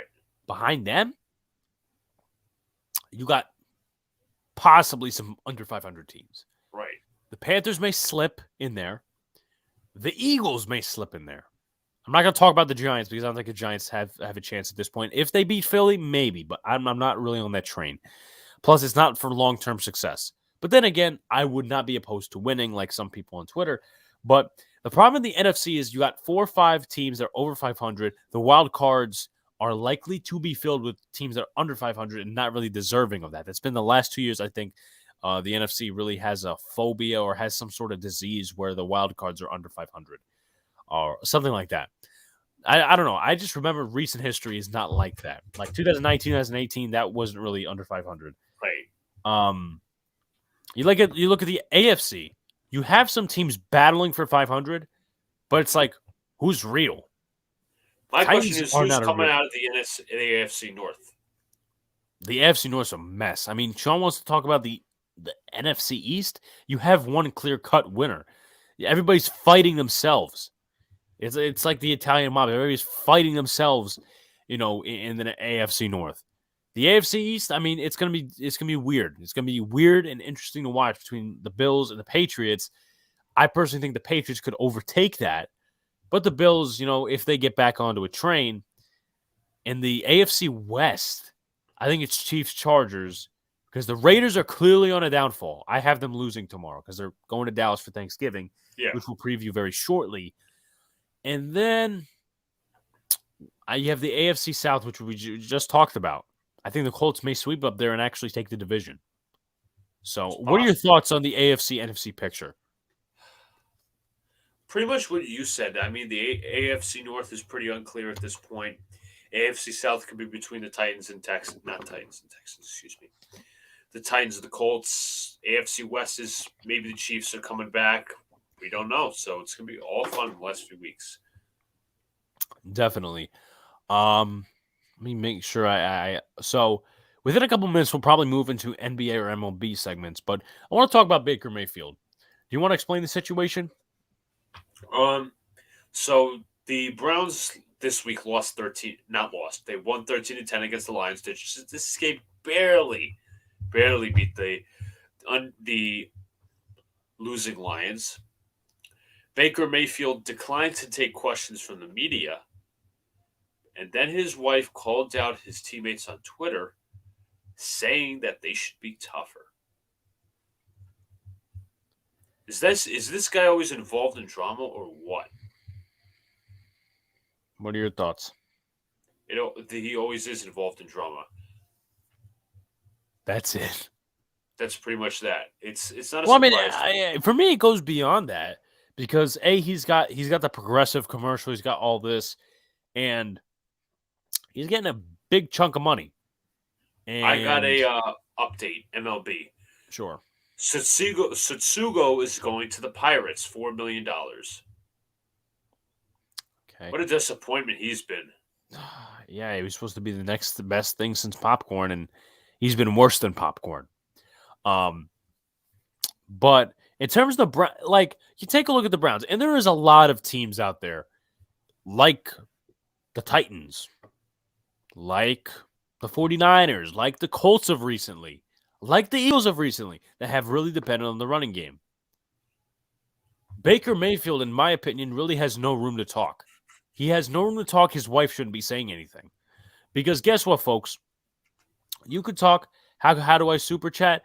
Unfortunately, we're not monetized because we have not hit 4,000 public watch hours and we haven't hit 1,000 subscribers. But if you have Venmo? if you want, and I do not pressure anyone in the world. To be fair, it's hard to be better than popcorn. Well, sliced bread, debating on your taste of sliced bread. But in terms of the super chat thing, if you want to, if you're giving, a donation, doing whatever, if you have Venmo, I think it's in the description. I don't have Cash App. I deleted it because I thought somebody was doing something and then it ended up being a scam. I luckily bought out of it and didn't do anything. Oh, that's all I have. Okay, so you know what? I could actually hook it up right now. But I could do two things at once, unlike the Giants rebuilding. But Baker Mayfield was 15 for 29, 2 interceptions against the 0-8-1 Detroit Lions. Now, if it was, it was a tough team for like the Bucks or that team and whatever, I would not have an issue. Actually, I still do have Cash App. I didn't even realize that. If it was against like a tough team, that was against the Lions. And let's be honest, people, the last couple of weeks, let's look at the stats from teamrankings.com. Let's look at 2021. Let me see. Let's look at pass play percentage. Let's look at that. 2021, the Browns, where are they? They're 30th. 30th in pass play percentage, pass rate. You should make a Patreon. If we get to like 1,000, I'm definitely willing to do that because there you could actually, you could stream on Patreon. You could like stream like live, like if I wanted to do an episode of the Big Blue in the Bronx podcast or something like that, or if we wanted to do some, weird special thing, we could live stream on Patreon. It would be like, I don't know, $1, $2 a month. But obviously, we're not there yet. I would want to get more people. That way, I'm not just taking money. Let me get... Alex, remember Sportscaster? Everything was fake. Ladies and gentlemen, Sportscaster. I'm going to type my thing in the chat because I know when people are scamming me, but Nikki obviously isn't scamming. It has the $ before it, Nikki, so be aware. But if you are giving a donation, thank you. That means so much. It. That'd be the first donation for this channel. I know we'll definitely, once we hit 1,000, we'll be getting some super chats from Tudo. So, definitely. Yeah, because he does a lot of other channels, and obviously this channel does not have the option. But with that being said, Baker Mayfield, you got your ass kicked. And obviously this happened with like the Golden Tate situation. This is, I would say, a like to it. By the way, he just got signed by the Titans. Golden Tate, hope you have a good time over there. I know they're banged up in the wide receiver core. So, 15 for 29, 2 interceptions, the one that was over the head. And once again, look at pass play percentage. They do not trust Baker Mayfield. It's not just, oh, well, Nick Chubb and the offensive line and the Ernest Johnson, they're opening holes. Bullshit. They don't believe in Baker Mayfield. They give him all this money, and They haven't given him money, Alex. What are you talking about? They didn't extend him yet, did they? He was drafted in 2018. I'm pretty sure he was extended.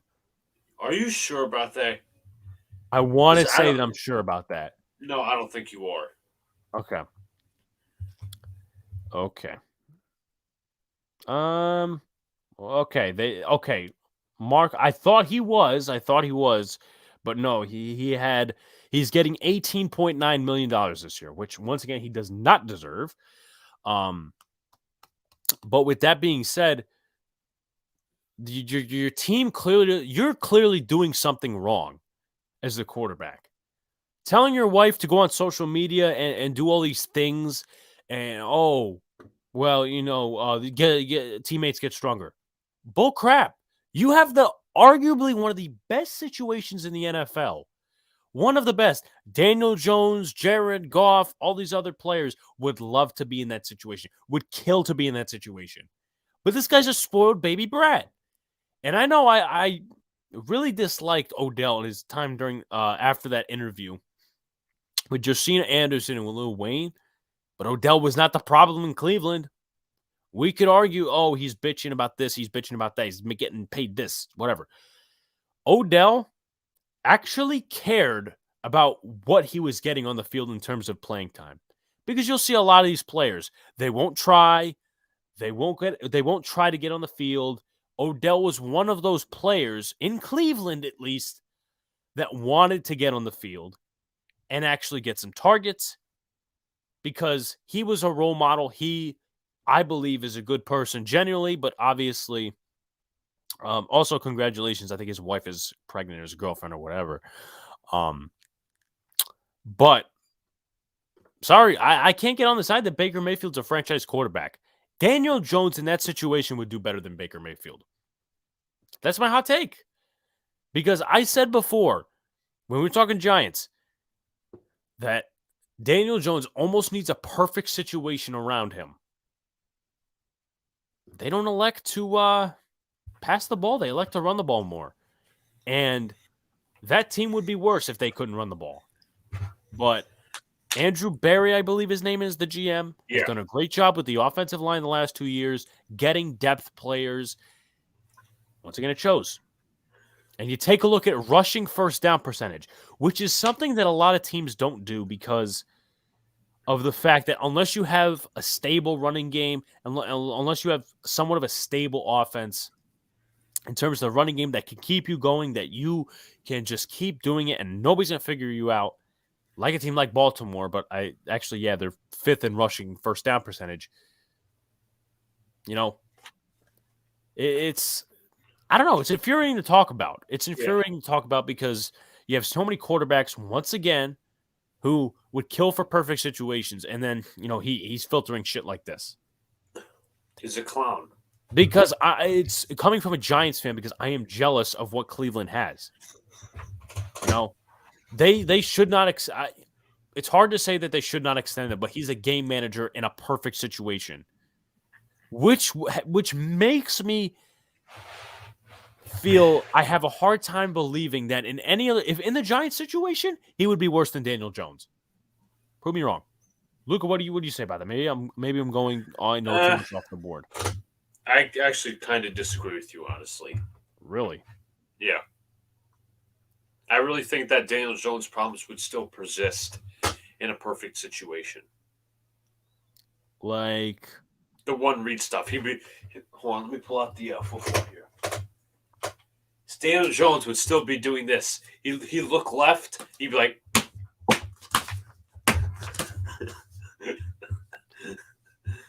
that's all he does. And he's a one read guy, and he pads the ball every time he looks left. Shouts to Nikki, $2 from Cash App. Thank you so much. Much appreciated. Here, Alex. Takes a snap. He's not Big Ben, Luca. He's not Big Ben where he's pump faking all the time. I didn't say pump fake. I said patting the ball. Do it one more time. I dare you. Takes the snap.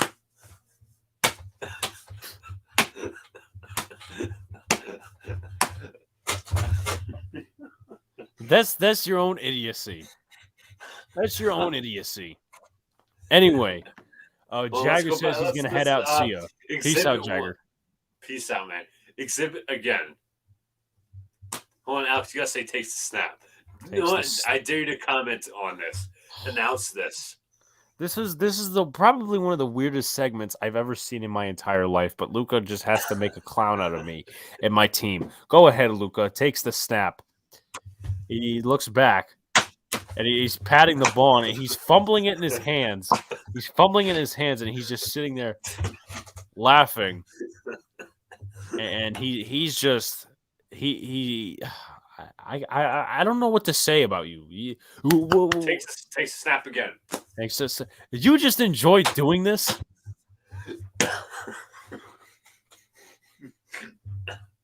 That's all he does in the damn pocket. He takes a snap.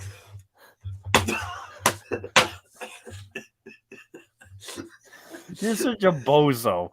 He waits for the guy to get open as he pads the ball. Like, what is he doing? Just hold on to the football. You know what I dare you to do? You know what I dare you to do? What? I dare you. Absolutely dare you. Take that Giants helmet. Put it on. Face the camera. Stand up and do that. I'd have to move the stuff, but I'm going to... If you want me to do it. This is probably the weirdest segment we're ever going to do. This is going at the end of the year reel. Yes. I'll clip it and put it on Twitter at the end of this show. But everybody, if you're just joining us, we're doing a weird kind of thing here. Luca obviously doesn't think that Daniel Jones is a franchise quarterback. I don't think either. And he's going to do a little imitation. He's going to do an imitation of Daniel Jones in the pocket. And I'm very scared, to say the least, to see this. Shout out to Nikki. Have a happy Thanksgiving. Have a happy Thanksgiving, Nikki. And I'm just not looking forward to this at all. Oh, my God. Yeah, it's tight. Oh, God. You look like... Oh, my Jesus. It's just so weird. Well, you know what? You chose to do this. You chose to make fun of my quarterback, and then you're going to go out here and do that. Fuck. Shit. If you can't fit it, don't worry about it. Hold on. Almost there with the buckle. Oh, good God. You have it on, don't you? Yeah. You look like somebody from 1947. Right. Make sure we're seeing you. Takes the snap.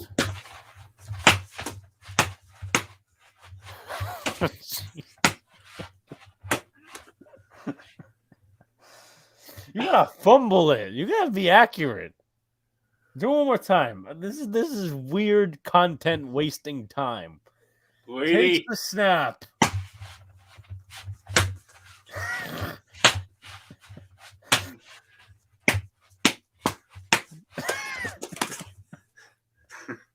What the hell was that at the end? He's gonna fumble at the end. That didn't look like a fumble. All right, 3 times the charm. Better yet, you should dress. You know what you should do? You should dress up in a Giants jersey and do that. No. What? You got that Giants helmet on. No. Okay, whatever. Do it. Takes a snap. There's no way Luke is just sitting here with a straight face in that helmet. See? You got. What the fuck was that? I'm telling you, the defensive, his poor pocket awareness is going to get him stripped. Oh my God. one more time before we go back to the Baker Mayfield. Takes a snap.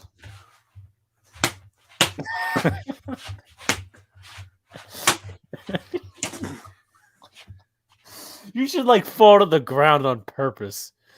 Would you like me to do that? I not like banging on the ground because I would hear it, but yeah. Takes the snap. Fumble it.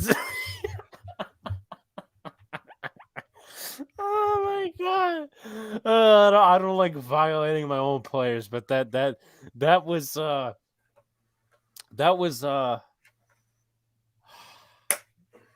don't think DJ has recovered yet.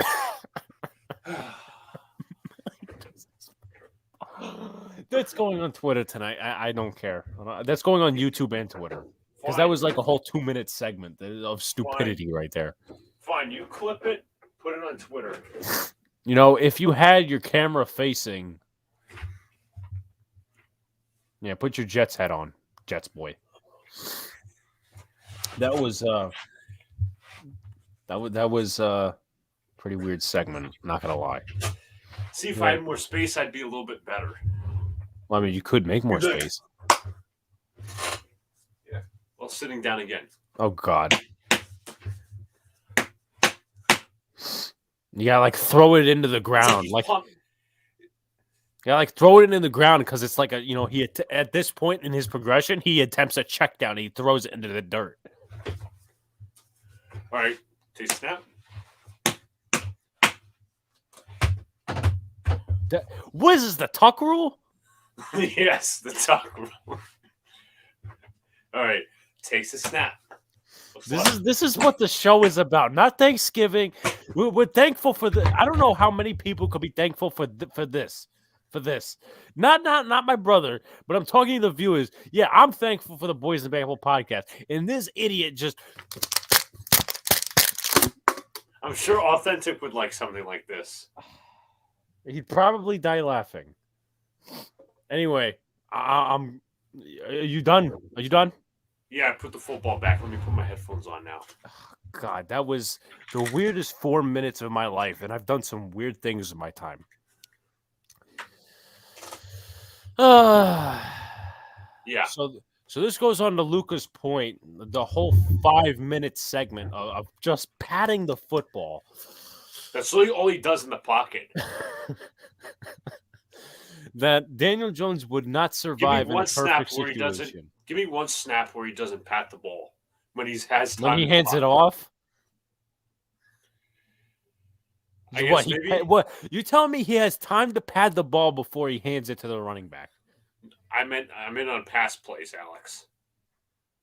What about a screen?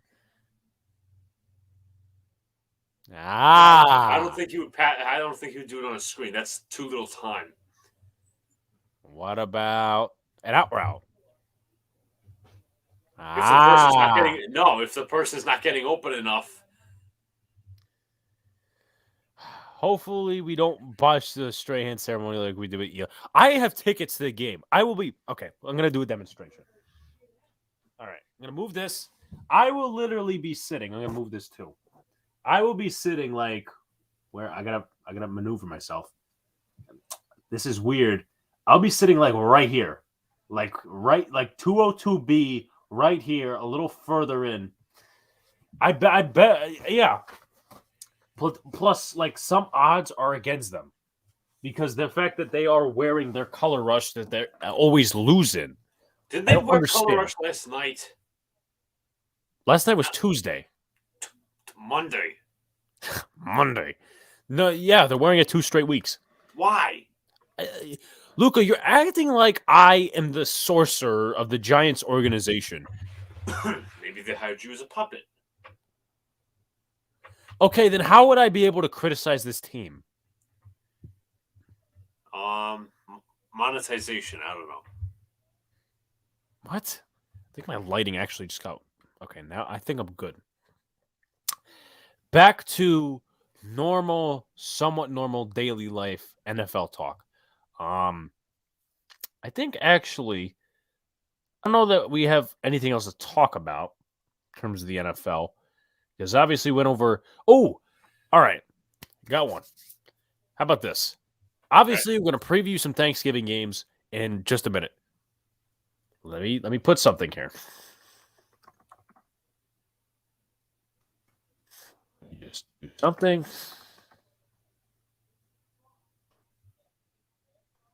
I'll put... All right. So we'll start off with this. It's a little segment for Thanksgiving. We'll probably do this around Christmas too. Now that I think about it. Let's see. Okay. Can I share my screen real quick? Has to do with Thanksgiving. Jesus. I'm sorry. Don't be showing me that Thanksgiving barstool pizza. Please don't. Please. Okay. Eliminate one. You know, I don't like pies, stuffing, or green bean casserole, but I'm going to eliminate green. What's the worst of it all? Green bean casserole. Definitely. I'm absolutely convinced that green bean casserole is the worst, but let me remove this. All right. Anyway, let me get back in my thing. So I don't know how many people got in the chat. If we, if we do, we don't have enough people, whatever, they'll come back and see us, maybe comment. What are your favorite Thanksgiving foods? Luke, I'll start with you. I'll go with myself. Then anyone in the chat is free to answer. Obviously, turkey, the big meat. I like my sweet potatoes, mashed potatoes. If we ever eat it on Thanksgiving, we probably do. Biscuits, type of bread, obviously. I think that's pretty much it. We don't really have mac and cheese. Mac and cheese, a lot of people have mac and cheese. I would eat mac and cheese. Yeah, I eat mac and cheese too, but I'm talking about as a family, what do we eat? Oh, all right. That's pretty much that. All right, give me 1 second. If I didn't mention something, please bring it up. Okay. Let me see something.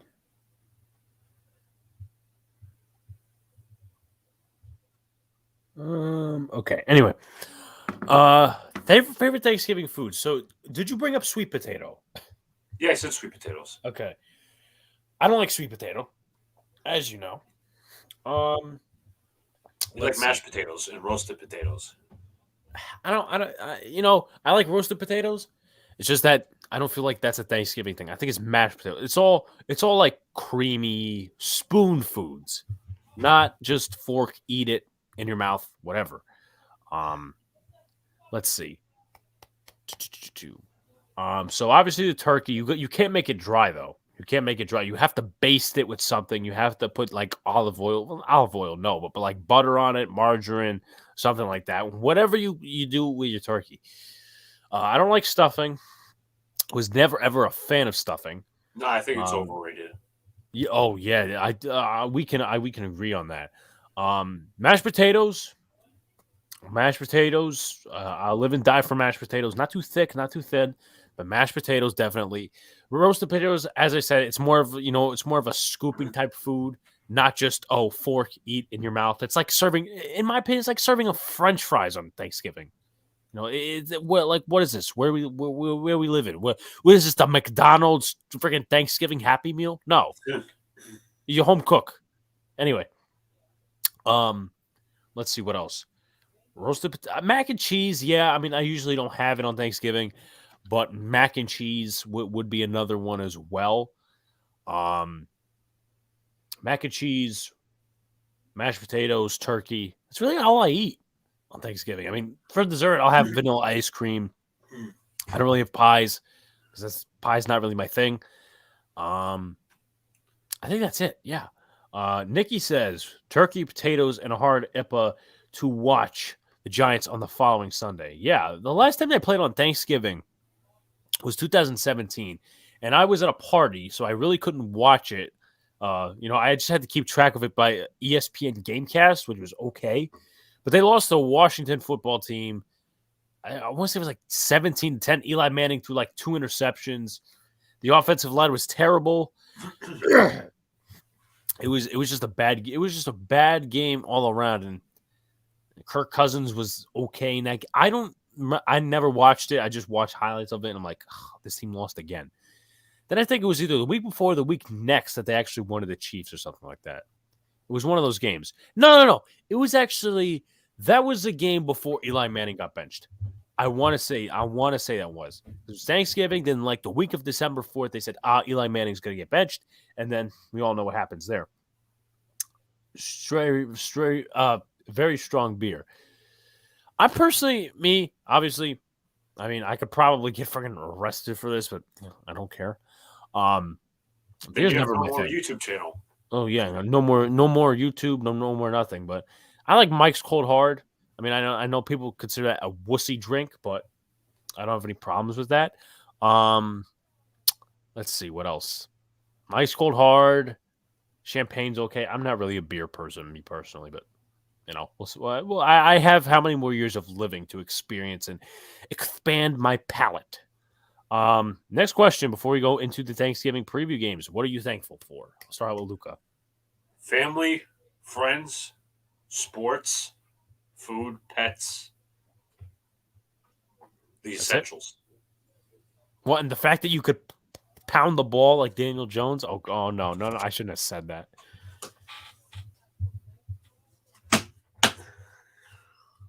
No, you guys gotta do it.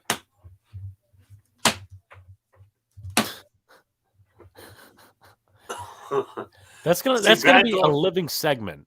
Bad Dog does a better imitation, but he does it without the football. Anyway, I'm thankful for family, the basic stuff, which is good stuff.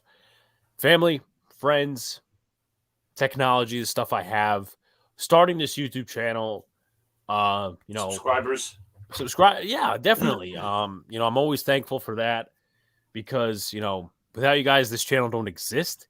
I'm just happy to be, making friends that are not in New York, friends that are not in Pennsylvania, people that I reach out to that are not fake on the internet, people that would come to this channel just to watch 20 seconds of content because I provide a different view than other people.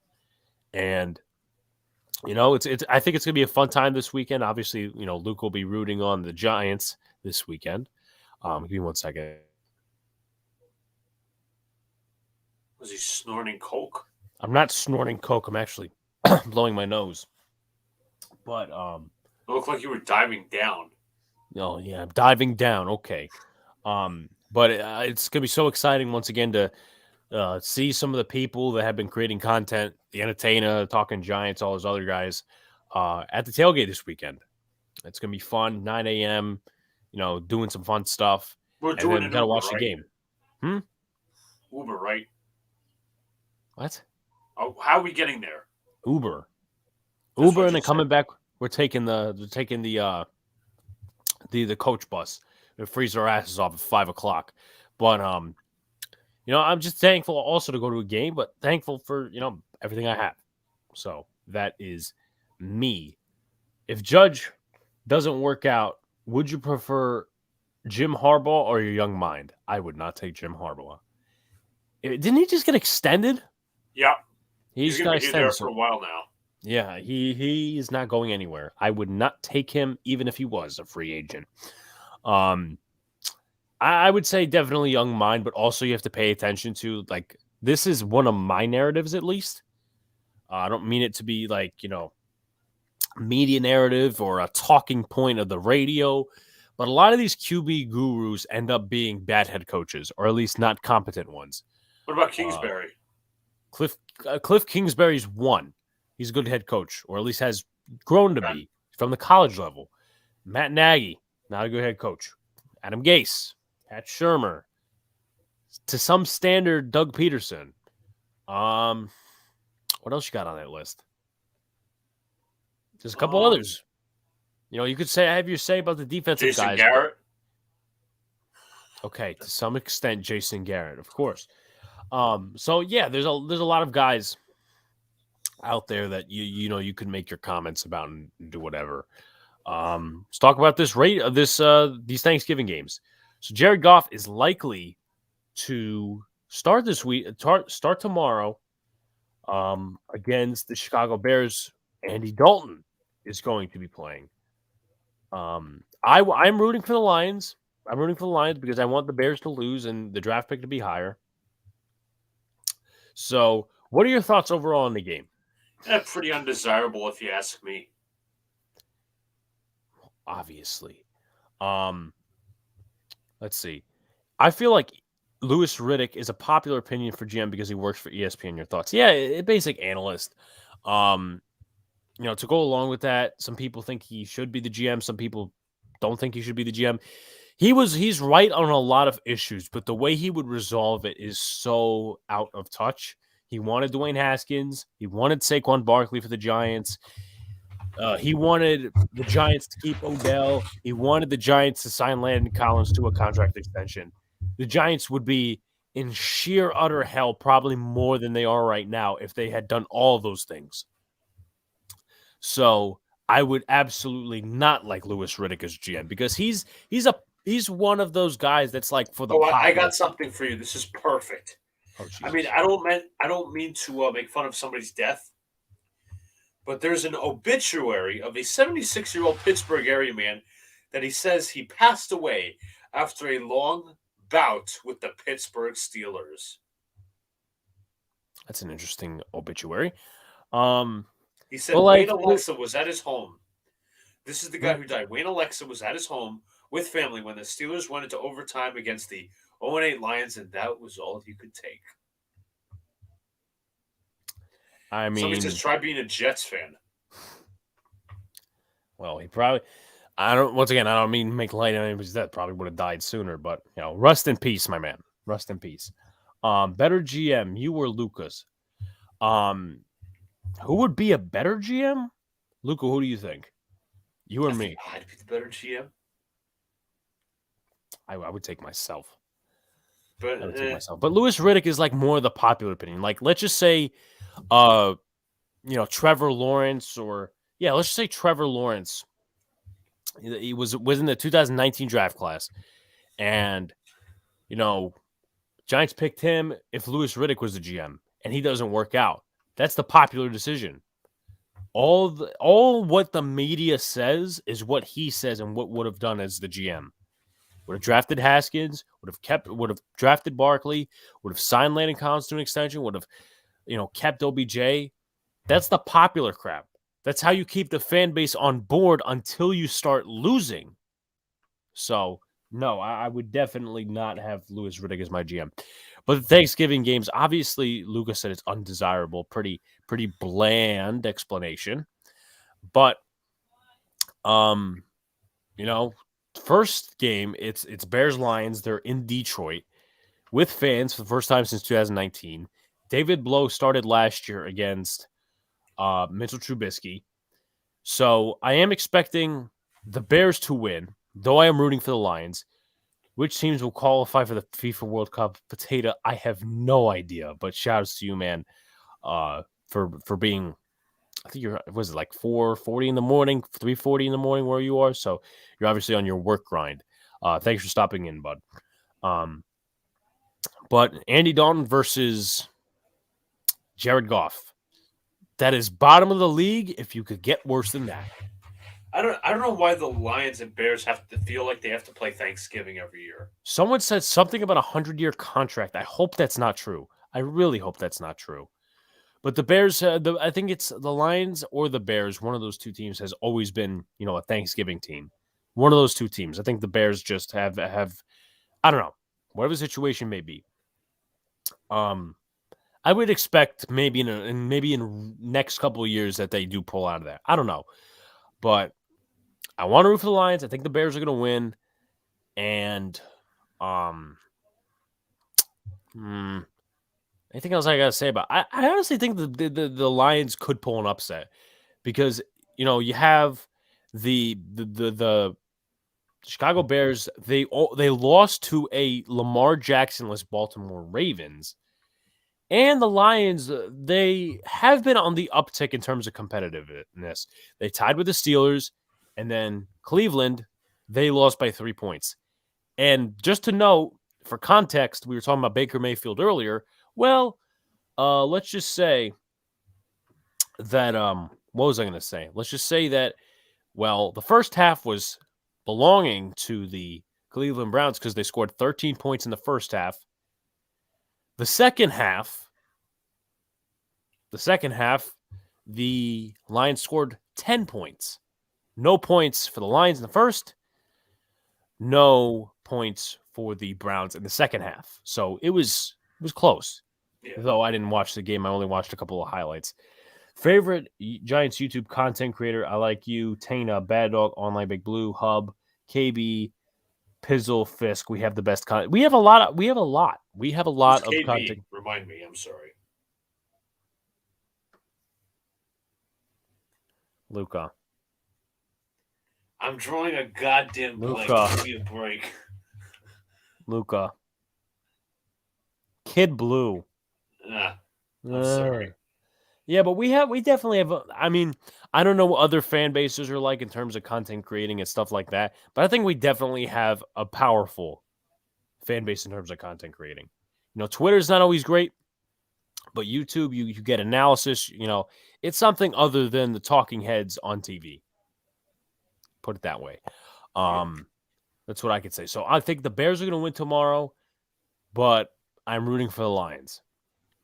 So that's my thoughts on that game. The 425, 430 game, if I'm not mistaken, if I can find it. Raiders-Cowboys. So Dallas is coming off a loss to the Kansas City Chiefs, where the defense actually held Kansas City to a total of 17 or 19 points. The Vegas Raiders are coming off several losses, 3 to be exact. They lost to New York Giants after the bye week. Yep. They lost to Kansas City in a horrible fashion on Sunday Night Football. And they got their ass kicked by the Bengals. I have Dallas, unfortunately, kicking their ass to the highest extent on Thanksgiving. I think the final score is going to be like 30-13. It's going to be so unenjoyable, it's not even funny. Plus, the Cowboys are getting DeMarcus Lawrence back. Yeah, but DeMarcus Lawrence is like such a factor, but he's such a non-factor. See, the problem is, actually, the good thing is, if I had my team playing on Thanksgiving and they play the Buccaneers like they did this past Monday, I'd probably throw the turkey out the window. And that would be the end of that. But 30-13, I would take the Dallas Cowboys over the Las Vegas Raiders. As I'll do a score prediction for the Bears-Lions. For that, I'm going to take the Bears, obviously. I'm going to say 20-16. Cowboys, Raiders? No, Bears, Lions. Yeah. I say 23-17. Yes, potato. Yes. Let's go Lions. Wait, I forget what they have as their saying. Obviously the Giants. I remember it was a good game a few years ago. If you don't remember, Vikings-Lions. What, on Thanksgiving or no? Thanksgiving. Okay, so obviously the Lions are the one with the 100-year contract. They will give us a better pick. Yes, potato. And I also want to see. Yeah, but then again, though, with that, if the Lions win, Matt Nagy is probably going to get fired, and that would only increase the chances of winning for the Bears. I doubt it. But it's the Bears, though. I want them to lose as much as possible. Sorry, Bears fans. Also, good thing it airs a time for me when I can watch it. Yeah, obviously, 12, so that's probably like, I don't know, 4, 5, 6 o'clock. So good that you get to watch it. Hopefully the Lions win. And obviously I did my thing for the Vegas game against the Cowboys. The late one, 8:20 Thursday Night Football, but it's NBC. Bears. I'm thinking of the Nickelodeon match. Buffalo, New Orleans. Lord Christ Almighty. That's going to be a blowout. You know what? No. Let me change my course. I feel like Monkey Paw. They hired Jason Garrett. I literally have a tweet, Potato. I'm not even joking. Because apparently somebody made a meme of the Chicago Bears saying, okay, I got your next offensive coordinator, Matt Nagy. And then, a couple minutes before that, before I even knew about that meme, I said on Twitter, at Bears, here's your next head coach. So, I feel like if the Bears are definitely going to verse the Giants next year because the Giants face the NFC North, I feel like for some reason that's going to be a heated rivalry among fan bases, not players, but fan bases. They might kill each other over tanking or something like that. I don't know. The hell, this game I think is going to be closer than possible. We know damn well that Buffalo got their ass kicked last week. The week before that, I think it was the week before that. Actually, yeah, the week before that, they crushed the Jets. The week before that, Jacksonville, they lost. And the week before that, they played close with Miami. So I think it's going to be a close game. Could be a blowout. Definitely. But I think it's going to be a close game. Trevor Simeon's going to play and, all this other garbage. So, final score, 24-23. Your thoughts on that game? Your thoughts on that? Your thoughts on that game? I didn't get your thoughts on the other game. Your thoughts on that game? I think it's possible Saints upset. I'm going to go 24-14. 24-14. And in terms of the Dallas game, I'm going Dallas. Obviously, Raiders going on a downfall. Defense is good for the Cowboys. They're going to get completely overpowered with their offense. What was I going to say? The Raiders are going to get completely overpowered by the Dallas offense. And it's so unfortunate because the Raiders have stuck through so many controversies this year. And I doubted them at the beginning of the year. I said the Raiders are not going to be good. They're going to be like a 7-10 team. Their defense is not going to be good. Their offense is going to be standing alone. And I wanted to admit that I was wrong because they went through so many controversies. They were like 5-3 the first couple of games, started losing the Giants, the Chiefs, all these other teams, and they seem like they're not coming back up. Let me take a look at their next couple of games to back myself up. So after this week, they got Washington. I think that's possible upset, but they're playing in Las Vegas. Then they got the Chiefs. That's a loss. They got Cleveland. I feel like Las Vegas can upset.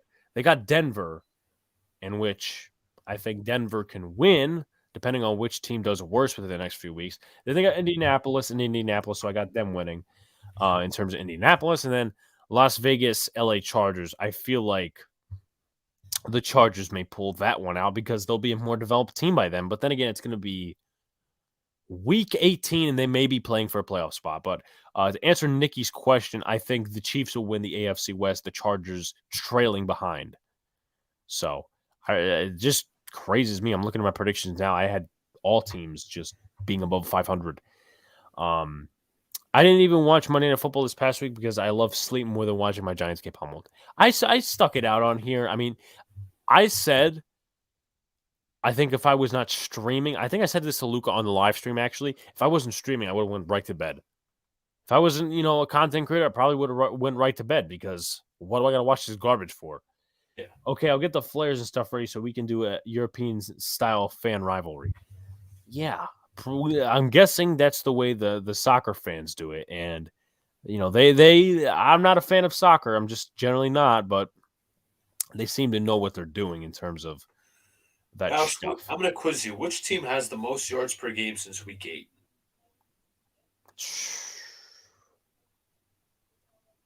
Yards Two per guesses. game? Can I get 3 guesses? Okay. All right, 3 guesses. Someone play the Jeopardy theme song. Just kidding. We would get copyrighted. Bucks. Nope. Eagles. Nope. Don't tell me it's the fucking Jets. Hold on. I'm loading something. I can't see your gesture. Are you serious? I'm dead ass. 435.8 yards per game. And once again, everybody, that goes with context because you know what? The Jets, they got blown out a couple times, and all that's garbage time. Progress. Anyways, second most is Chargers with 400. I guess that's a good point. And the Chargers have been really competitive. So I guess that did you talk about the Thanksgiving games? Yeah, I gave my thoughts. Okay. Flats or wings? That's a good question. I think I'm gonna take flats are good. I think I'm gonna take wings, but not by much. Wings, but not by much. Yeah, I'd say the same. Even though I usually just have white meat on Thanksgiving, I'll take something else probably. Probably because I'm not gonna eat anything for breakfast on purpose. I mean, I usually have 1:00, 2:30 dinner. Yeah. For some reason, right? That's what a lot of people do, and then they just have leftovers for dinner. Well, I would say anything for snacking. But I think we covered everything that's pretty much on the NFL spectrum, Luca. If you want to go into your basketball stuff. Well, I want to show you a few plays from the Jets game. Oh, boy. It's not bad stuff. It's actually good stuff. So, I'm not ready for this. Let me see if I have the Green Bean clipped version. I don't, so I'm going to go into Green Bean's feed real quick.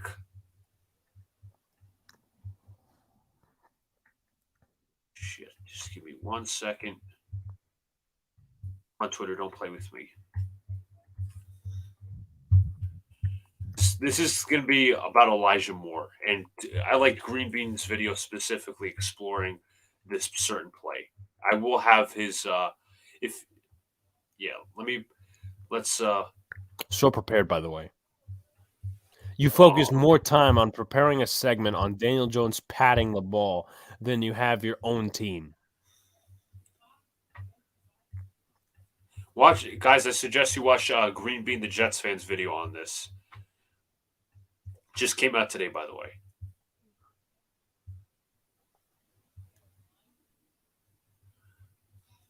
What are you diagnosing this? Oh, wait. Well, hold on. Is there volume needed? Yeah. Okay, hold on. Right, First of all, let me give context.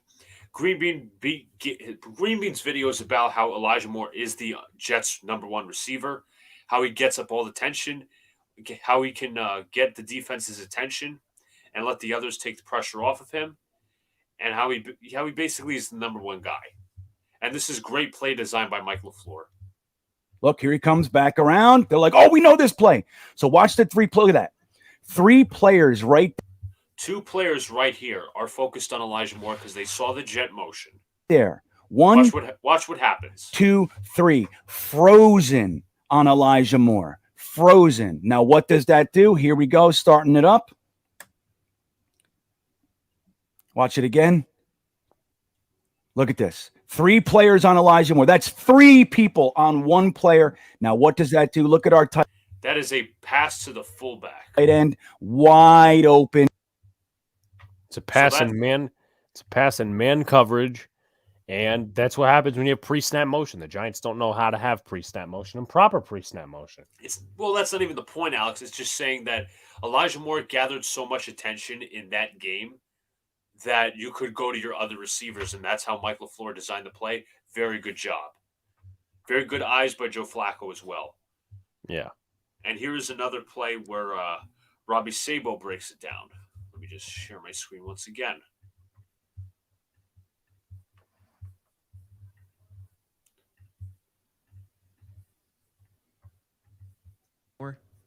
When we saw him in the summer, we knew he was going to be a stud, and he will be a stud in the NFL. He's that perfect weapon in the NFL 2021.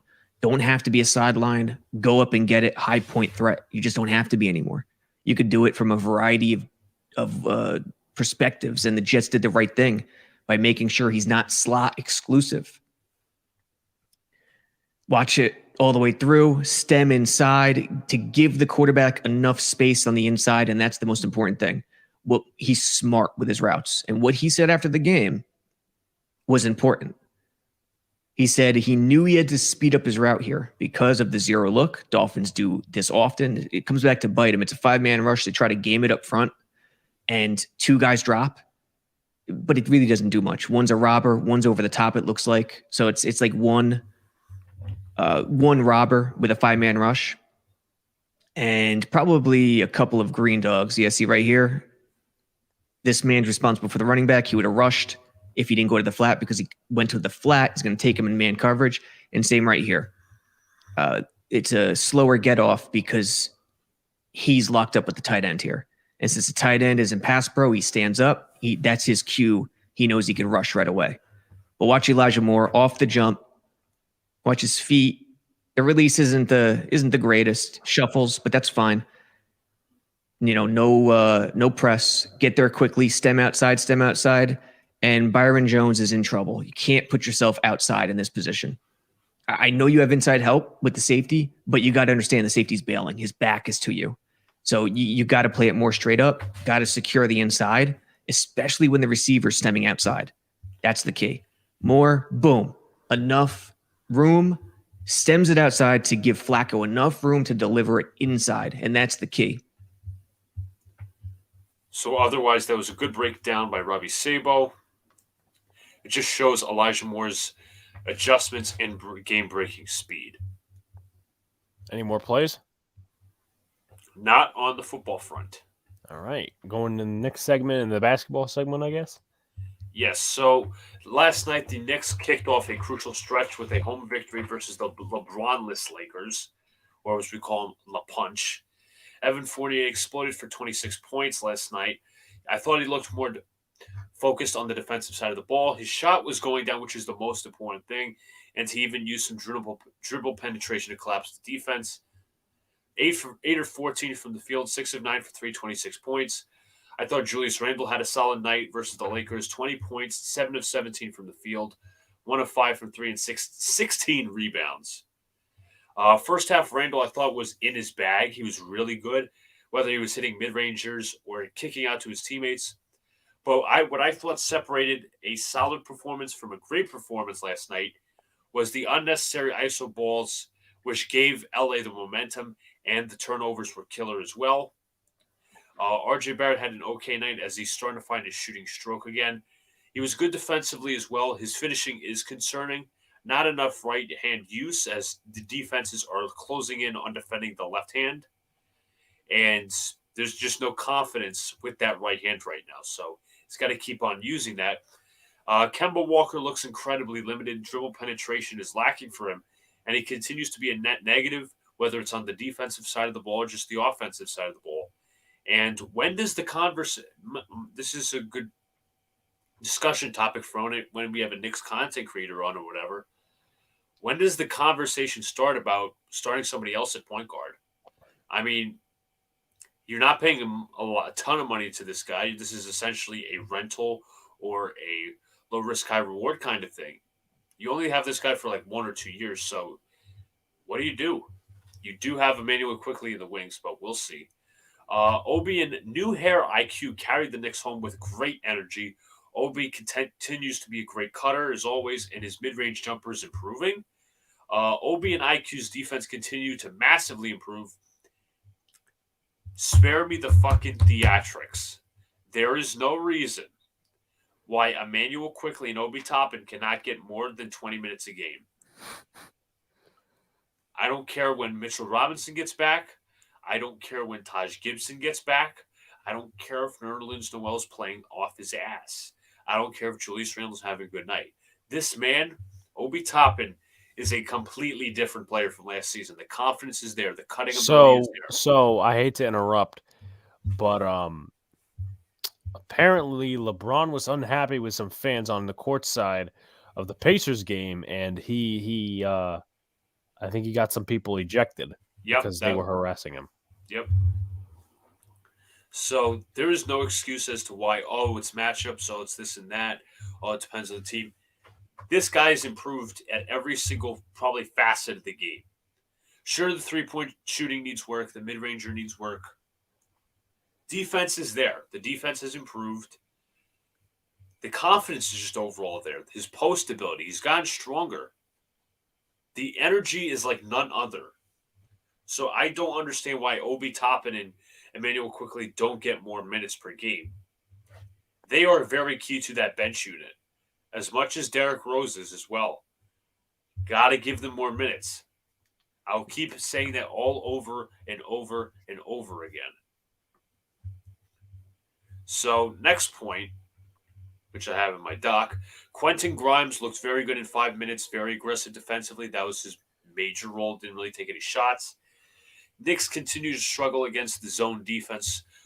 What is the game plan with the zone D? Well, in the zone, when you're facing a zone defense, the ball has to move, whether it's dribbling inside the paint, creating dribble penetration, or passing around the perimeter. And the Knicks, for some reason, their heads freeze when they see a zone defense. They struggled against it last year. Even with better shooters this year, they continue to struggle. So that was when the Knicks lost their momentum and the Lakers started to gain. First quarter was really hot for the Knicks. I believe they were up like 28-14 to end the first quarter. They showed how the unit can gel with ball movement and everyone playing their roles and hitting the shots. This is what the first unit was supposed to look like. You go back and watch the highlights from the first quarter. That's what they're supposed to look like. They don't look like a bunch of strangers just playing together. Everybody knows their role. Julius or whoever's facilitating, they're doing their job.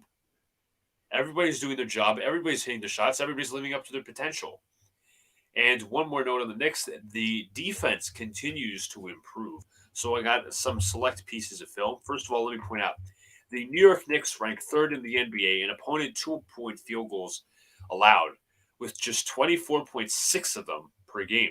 In percentages, the Knicks then rank number one in the NBA, with allowing 48.7% of the inside attempts.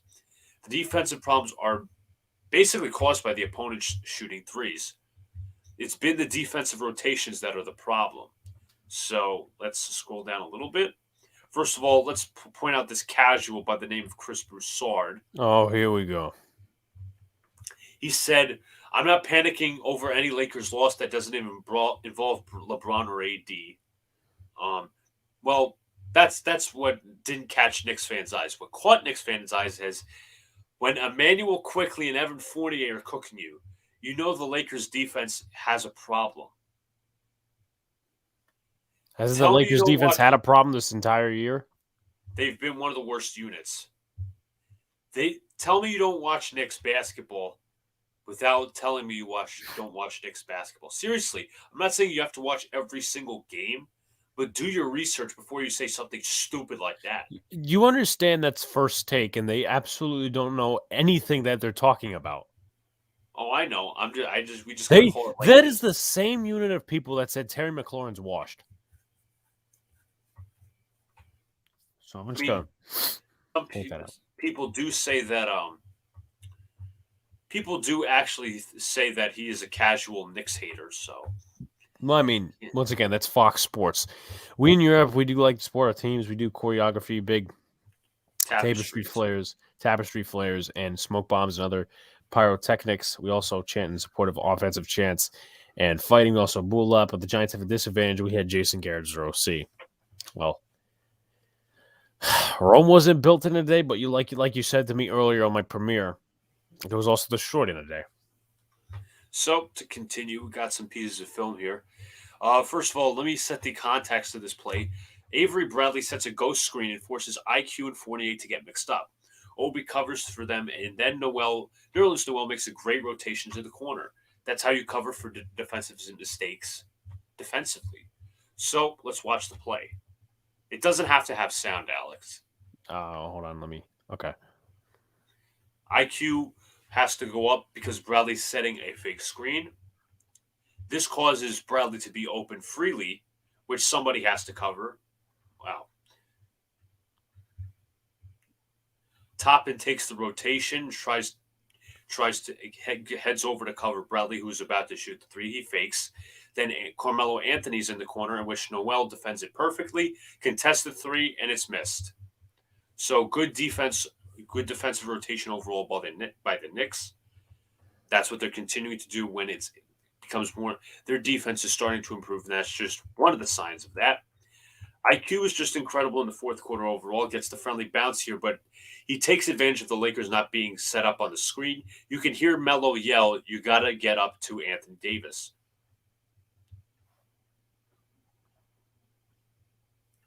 See, the screen is set here by Noel. This is Malik Monk, not necessarily a great defender on Emmanuel Quickly. Monk is screened out. Nobody's out here covering the attempt by Quickly. It does rattle in. So let's go back to that again. Noel, good screen on Monk. Quickly goes left. One of these two have to be contesting the shot as Monk is caught in between the screens. Anthony Davis, if I'm correct, that's the one next to Melo. Yes, He's that is Anthony standing there. Davis. And Melo says on the hot mic, you have to go up and contest. Well, Even Anthony though Davis Melo just was- standing there.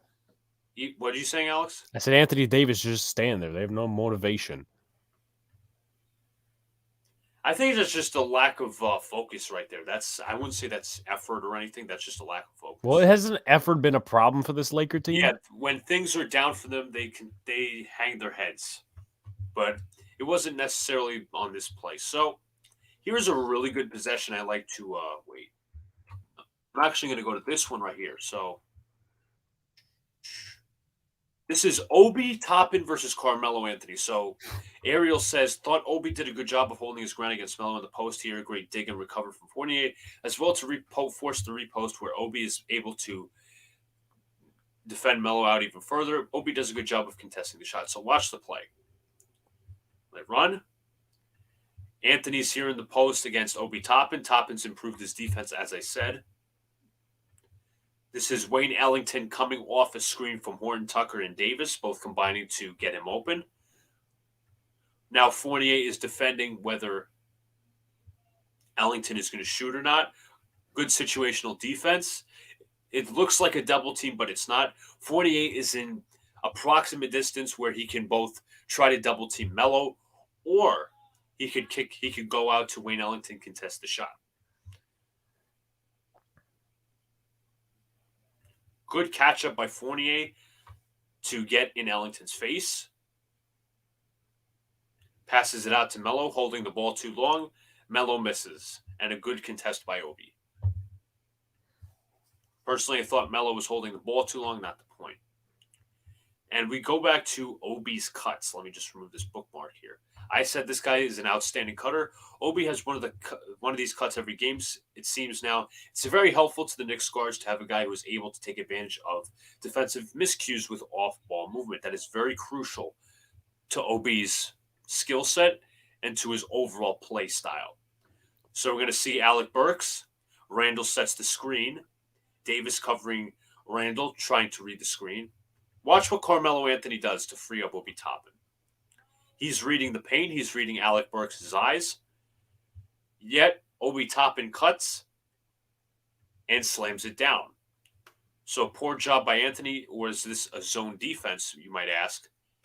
He simply was not guarding his man. He was looking at the eyes of Alec Burks, trying to read whether he was going up for the shot or not. But Obi Toppin, again, goes up for the dunk. Any more film? There's like 2 or 3 more. Okay. So this is another good sequence from Evan Fournier. This is probably his best play on defense. Pretty awesome sequence from Fournier. He makes a great rotation on Monk and then gets back to his corner to force Ellington to put the ball on the floor. It leads to a wild pass that Burks deflects. The play finishes with a Fournier tip-in. Great effort on both ends of the floor. So Horton Tucker brings it up. Fournier comes to defend Malik Monk in the paint. It looks like a double team almost. Monk kicks out to Carmelo, who passes out to a wide open Wayne Ellington in the corner. Ellington does not take the shot since Fournier gets there quickly. Ellington is now almost double teamed No, he actually isn't almost. He is double teamed by Obi Toppin and Evan Fournier. Good fundamental defense, putting their hands up. Fournier actually deflects the pass, which lands in Burks' hands. Actually, Randall. Burks would miss the tip-in, which leads to Fournier taking it home with the score. This next one right here, it's actually my last. IQ shades over in the paint to provide help on a possible Russ Westbrook drive. Baseline, Russ reads it, makes the pass to the corner, but Fournier rotates over and then IQ covers for him. Does a great job sticking with THT, Taylor Horton Tucker, and contesting, forcing the miss. LA gets the offensive rebound, but this was nice to see. You got Alec Burks defending Russell Westbrook beyond the three-point line. Quickly reads the paint, possibly a double team if he drives in. Westbrook kicks out to Avery Bradley. Missed attempt on Fournier to try to catch the pass, which leads to Bradley kicking out to Horton Tucker. Horton Tucker defended by Quickly. Great defense here by Quickly and Noel.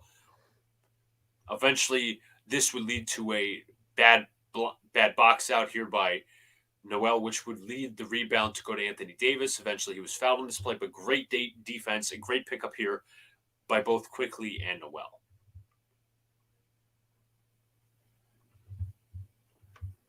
So that is the end of my film. Just to get a look at the Brooklyn Nets, they played They played the Celtics tonight at 7:30. They won. I don't know the score at the moment. The Nets slid by the Cavs on Monday behind KD's 27 points and rookie Cam Thomas, 11 points off the bench.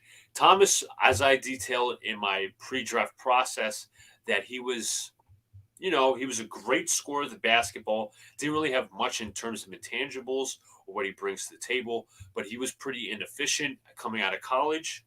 But he seemed to find his shot and find what shot to take, what shots not to take. Patty Mills scored 17 in his fourth start of the season. He actually scored something like 26 points tonight against the Celtics. And the Nets win tonight. Currently has them as the top seed in the Eastern Conference. Some other NBA league headlines. LeBron James was suspended for one game after an altercation with Pistons center Isaiah Stewart. Stewart got 2 games.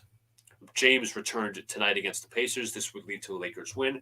Klay Thompson participated in his first full practice since both his ACL and Achilles injuries. And Damian Lillard and Giannis were named NBA Players of the Week. Is Dame Dalla getting out of his slump? Is that it? Yep. Okay. Me personally, do you want to go into MLB or do you want to save a lot of that stuff for next week? I guess we could cover the short stuff, really. Well, like what? Well, let's see what's the most important stuff.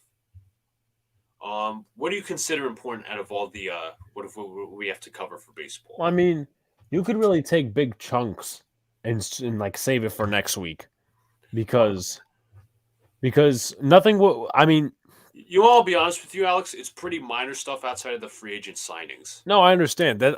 But that could compile what's going on next week because next week's the tender deadline, and there'll be a lot of speculation to compile with this. So we'll have a bigger chunk for next week when we have an MLB guy. The Work stoppage.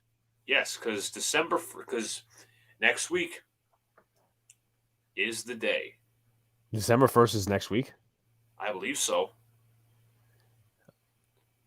That's actually quite possible. I think it might be a week from today or something like that. Yeah, November doesn't have a 31st, so yes. Week from yesterday is the tender deadline. So I think that stuff we could just bottle up, even if it's like a signing or something like that. We could bottle up, kind of put it into a whole MLB thing next week. But I thought we did really well tonight. Actually, you want to go over some college football real quick? Okay, I took some notes of important college football scores. Last week, number 13 Oklahoma beats unranked Iowa State at home, 28-21. Florida State slid by Boston College, 26-23. What I thought was going to be a really good game turned to be really a shitty one. Number 4, Ohio State absolutely kicked the crap out of number 7, Michigan State, 56-7. By the way, St. Francis beat them in basketball. Oh, good. Penn State shut out Rutgers 28-0. Purdue outlasted Northwestern at Wrigley Field by a score of 32-14. Unranked Clemson beat number 10 Wake Forest 48-27. Number 6 now, which is number 6 Notre Dame, crushed Georgia Tech 58-0, and Arkansas actually kept it close with number 2 Alabama 42-35. This week's most important college football games. Number 6 Notre Dame faces off against unranked Stanford in the last-ditch effort for a Final Four spot. Number 5 Michigan faces off against number 2 Ohio State for a chance to land in the top 4. I don't think Michigan is going to fucking win because they never do in these big games. Anyways, number 4 Cincinnati takes on East Carolina in hopes to stay in the top 4. They'll probably crush them. Number 1 Georgia takes on Georgia Tech. They're going to go undefeated, let's be real. And Indiana takes on Purdue, and Penn State takes on Michigan State. All right. I think we did a pretty good running tonight. I originally thought that we were not going to be able to get to the 3-hour mark, but we're all wrong because we had a fun time. Luca was patting the ball and stuff like that. So, Luca, I'll hand it off to you for final thoughts. God. All right, come on, Alex. One more before the show ends. Takes the snap.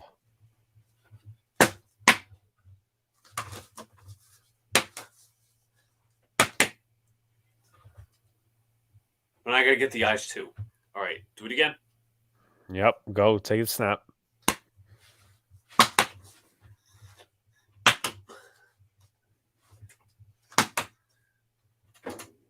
It's like you're beating a drum. But final thoughts. Good discussion overall. Obviously, we didn't have Sean, but we were able to make length of it. You know, we were honestly I'm not trying to call out Sean here, but we were more lengthy on the football subject, especially the Giants and the Jets. But good basketball discussion by me. You got to thank myself because Alex didn't really participate. Anyways.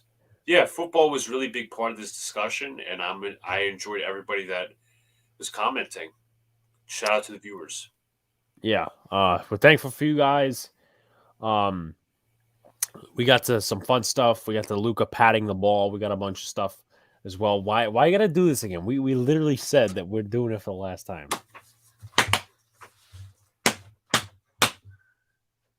Anyway, thank you to the people who came out. 3 hours, 12 minutes. I think that's a hell of a hour mark, especially with that on number 3. Have a happy Thanksgiving. If you don't celebrate, have a happy break if you get one. Definitely dive down on some potatoes and mac and cheese and turkey and some chicken if you eat it. I don't know why people eat chicken because they think turkey is too dry, but that's me personally. Have a happy Thanksgiving, everybody. Enjoy the football. We'll be back next week on Monday. What? I was going to say we'll see you guys Monday and then Tuesday. See you Monday. Talking football, talking MLB. Full crew is expected to be back. And peace out, guys.